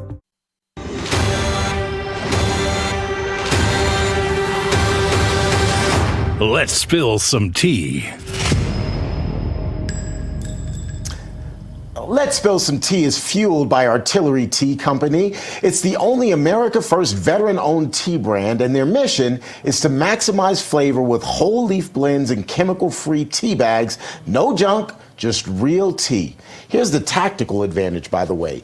Each bag brews twice. All you have to do is go to artillerytco.com, use the promo code LOOSE for 30% off of loose leaf products. That's artillerytco.com. Premium tea, mission driven, and it's brewed for the brave here. Again, we told you about that promo code. We'll get to that here in a minute. But in the cup today, the man who makes the tea himself. It's always a pleasure to welcome Mike Britton to the show. Mike is the co-founder of Artillery Tea Company. He joins us here on American Sunrise. Mike, you might see here, I wore an ascot for you. And as I drink my tea, you might be able to see I've got my little pinky finger out this morning. All of this just for you. Hey, Mike, how are you? I'm doing well. How are you?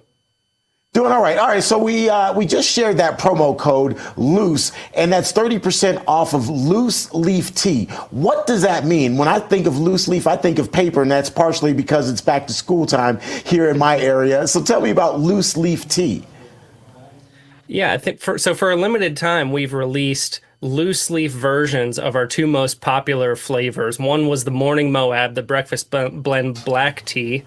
And one was the Gadsden Green, the peach apricot green. And so normally we only offer that in tea bags and sachets, but for a limited time, we're going to offer that in loose leaf form. And also for a limited time, we're going to give 30% off the loose leaf version of that product for the next week or so with the code LOOSE. Okay, that's very cool. So when one brews loose leaf, and I kind of know this from, I typically am a tea bag guy, but you get the little spoon with the holes in it, you put the loose leaf in and let it brew that way, correct? That's kind of the loose leaf and how it works? Yeah, you have more control over it. In the sachets, you have obviously a predetermined amount of tea. You can do more tea per cup or less tea with loose leaf. We usually recommend 2 grams, but for Morning Moab, we actually put 3 grams in each one of those sachets to give a little more bold flavor boost and more of a caffeine boost. So a little bit more control with loose leaf. But if you do prefer sachets and you prefer the convenience of sachets, which is why we have those as our flagship offering, we didn't forget about you either. We are also going to do 20% off of all other products with the code LIBERTY, just normal spelling, not Liberty like a pun like TEA at the end, but regular spelling Liberty. All right. We're looking at the various flavors you guys have. What's popular these days? Is there anything is there any of these flavors that you're seeing a bit of a spike during this season? Yeah, Morning Moab has been consistently our top seller for this whole year. That's really was intended to be a coffee replacement. And so that's what I started off on. So I drank coffee for a really long time, and it started to keep me up at night. I mean, I would have 1 cup at 9 in the morning, Terrence, and I would be up until 3, 4 in the morning sometimes. I don't know what it was, but I had issues with that particular form of caffeine, and so I switched over to our Morning Moab flavor after we started the company, and all of my sleep ended up regulating, which is one of the benefits of tea. You get the sleep regulation. It still has caffeine, right? But black tea is about maybe 40-50% the caffeine is a cup of coffee. And also it stays in your system longer. So coffee, you get like a massive spike of caffeine, which is why a lot of people get jittery from it. With the caffeine in tea, it more slowly elutes from your bloodstream. And so you get more sustained energy, way less jitters, and no crash that you do with coffee. So I think that had something to do with my sleep ended up going back to normal. Okay, there you go. So tea can help, ladies and gentlemen. Mike, always good to talk to you, my friend. Continued success. I'll talk to you soon. All right. Thank you, sir. Always a pleasure. More American Sunrise coming your way after this break.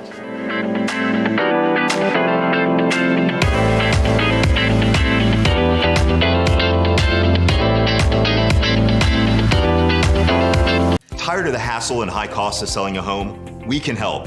At Ideal Agent, we'll connect you with a top local agent that'll sell your home fast for top dollar, and all this for as low as a 2% commission. We got the top dollar for our house and the lowest commission that I could have imagined. The house sold in 2 days. It was so exciting for us. Ideal Agent is available nationwide. There's no obligation, and best of all, our service is completely free. Call today or visit idealagent.com. Are you disabled and can no longer work? This is an important message for you. Are you between the age of 45 and 63 and need help filing for disability benefits, or were denied by your insurance company or the Social Security Administration? Call Premier Disability at 1-800-427-8055 now. Whether you're a first-time filer or filed before and were denied, you'll pay nothing unless you are approved for benefits. Thousands of disability claims are unnecessarily denied each month. Call Premier Disability at 1-800-427-8055 now. Work with a team who will fight to get you the benefits you deserve, who understands the physical, emotional, and potential financial impacts, and will share their insider expertise. There are time limits to apply for benefits. If you are between the age of 45 to 63 and need help filing a disability claim, or filed previously and were denied, call our helpline now. A heart attack? Do they have life insurance? No. But we have life insurance. John. I'm trying to find something we can afford. Fortunately, in only a few minutes, SelectQuote found John a $500,000 policy for only $29 a month. And his wife Anne a $500,000 policy for only $21 a month. Go to SelectQuote.com now and get the insurance your family needs at a price you can afford. SelectQuote. We shop, you save. Breaking news from Real America's Voice. We're back with an update to breaking news involving this home here. This is the home of John Bolton, which was raided by the FBI earlier this morning. This is in Bethesda, Maryland. He, of course, was President Trump's former national security advisor, also national security advisor, and deep state operative within other administrations. The raid reportedly ordered by FBI Director Kash Patel early this morning. The New York Post reporting that it's related to classified documents. We've been talking with sources this morning who believe that it's not specifically hard classified documents that agents were looking for, but potentially electronic documents on some of John Bolton's computers and other electronic equipment that very well may be sought. Again, we are continuing to work our sources to try to update this still developing story, and we, of course, will have more on it throughout the day here on Real America's Voice. In the meantime, let's bring in Dr. Gina and Emily Finn. Dr. Gina, we've had 2 hours now to take this all in. And while we still don't have a whole lot of details, I think it really speaks again to where the Trump administration is going. And Kash Patel putting out a tweet earlier this morning as well saying no one is above the law. And that's the message, I think, this morning. Yeah, I hope so. And I hope that we can look forward to some more raids like this, raids that are justifiable for the sake of justice. This is not retaliatory, right? That's just not who conservatives are. In fact, conservatives don't even like the idea of busting into someone's home. That goes against our grain, even if it's a bad guy. That's someone's home. But when we're talking about criminal activity and we're talking about these people that we have watched be bad operators in the deep state, perpetuating all the problems that we as Americans have to live with and pay for every single day of our lives, guess what? We're okay with it now. And one of the things I was visualizing this morning is just what's Steve Bannon doing right now? Steve Bannon is having an absolute good time sitting there on his phone, texting, calling all of the people that he knows, getting the inside story for his show. I think it might be a good one. I think people should stay tuned. Absolutely. Absolutely. War Room is coming up in a few moments right after our show. We will continue to bring you all the details that continue to come out on this. Terrence, I believe earlier you reported that the president is going to be speaking to the media at some point today, so we may get some more details about this raid this morning. Yeah. That's right. There's going to be a noon announcement from the president. Whether it's specific to this or not, we don't know. But one has to imagine if he takes questions, that will be probably the first question asked about this raid on John Bolton's home. Absolutely. Stay tuned.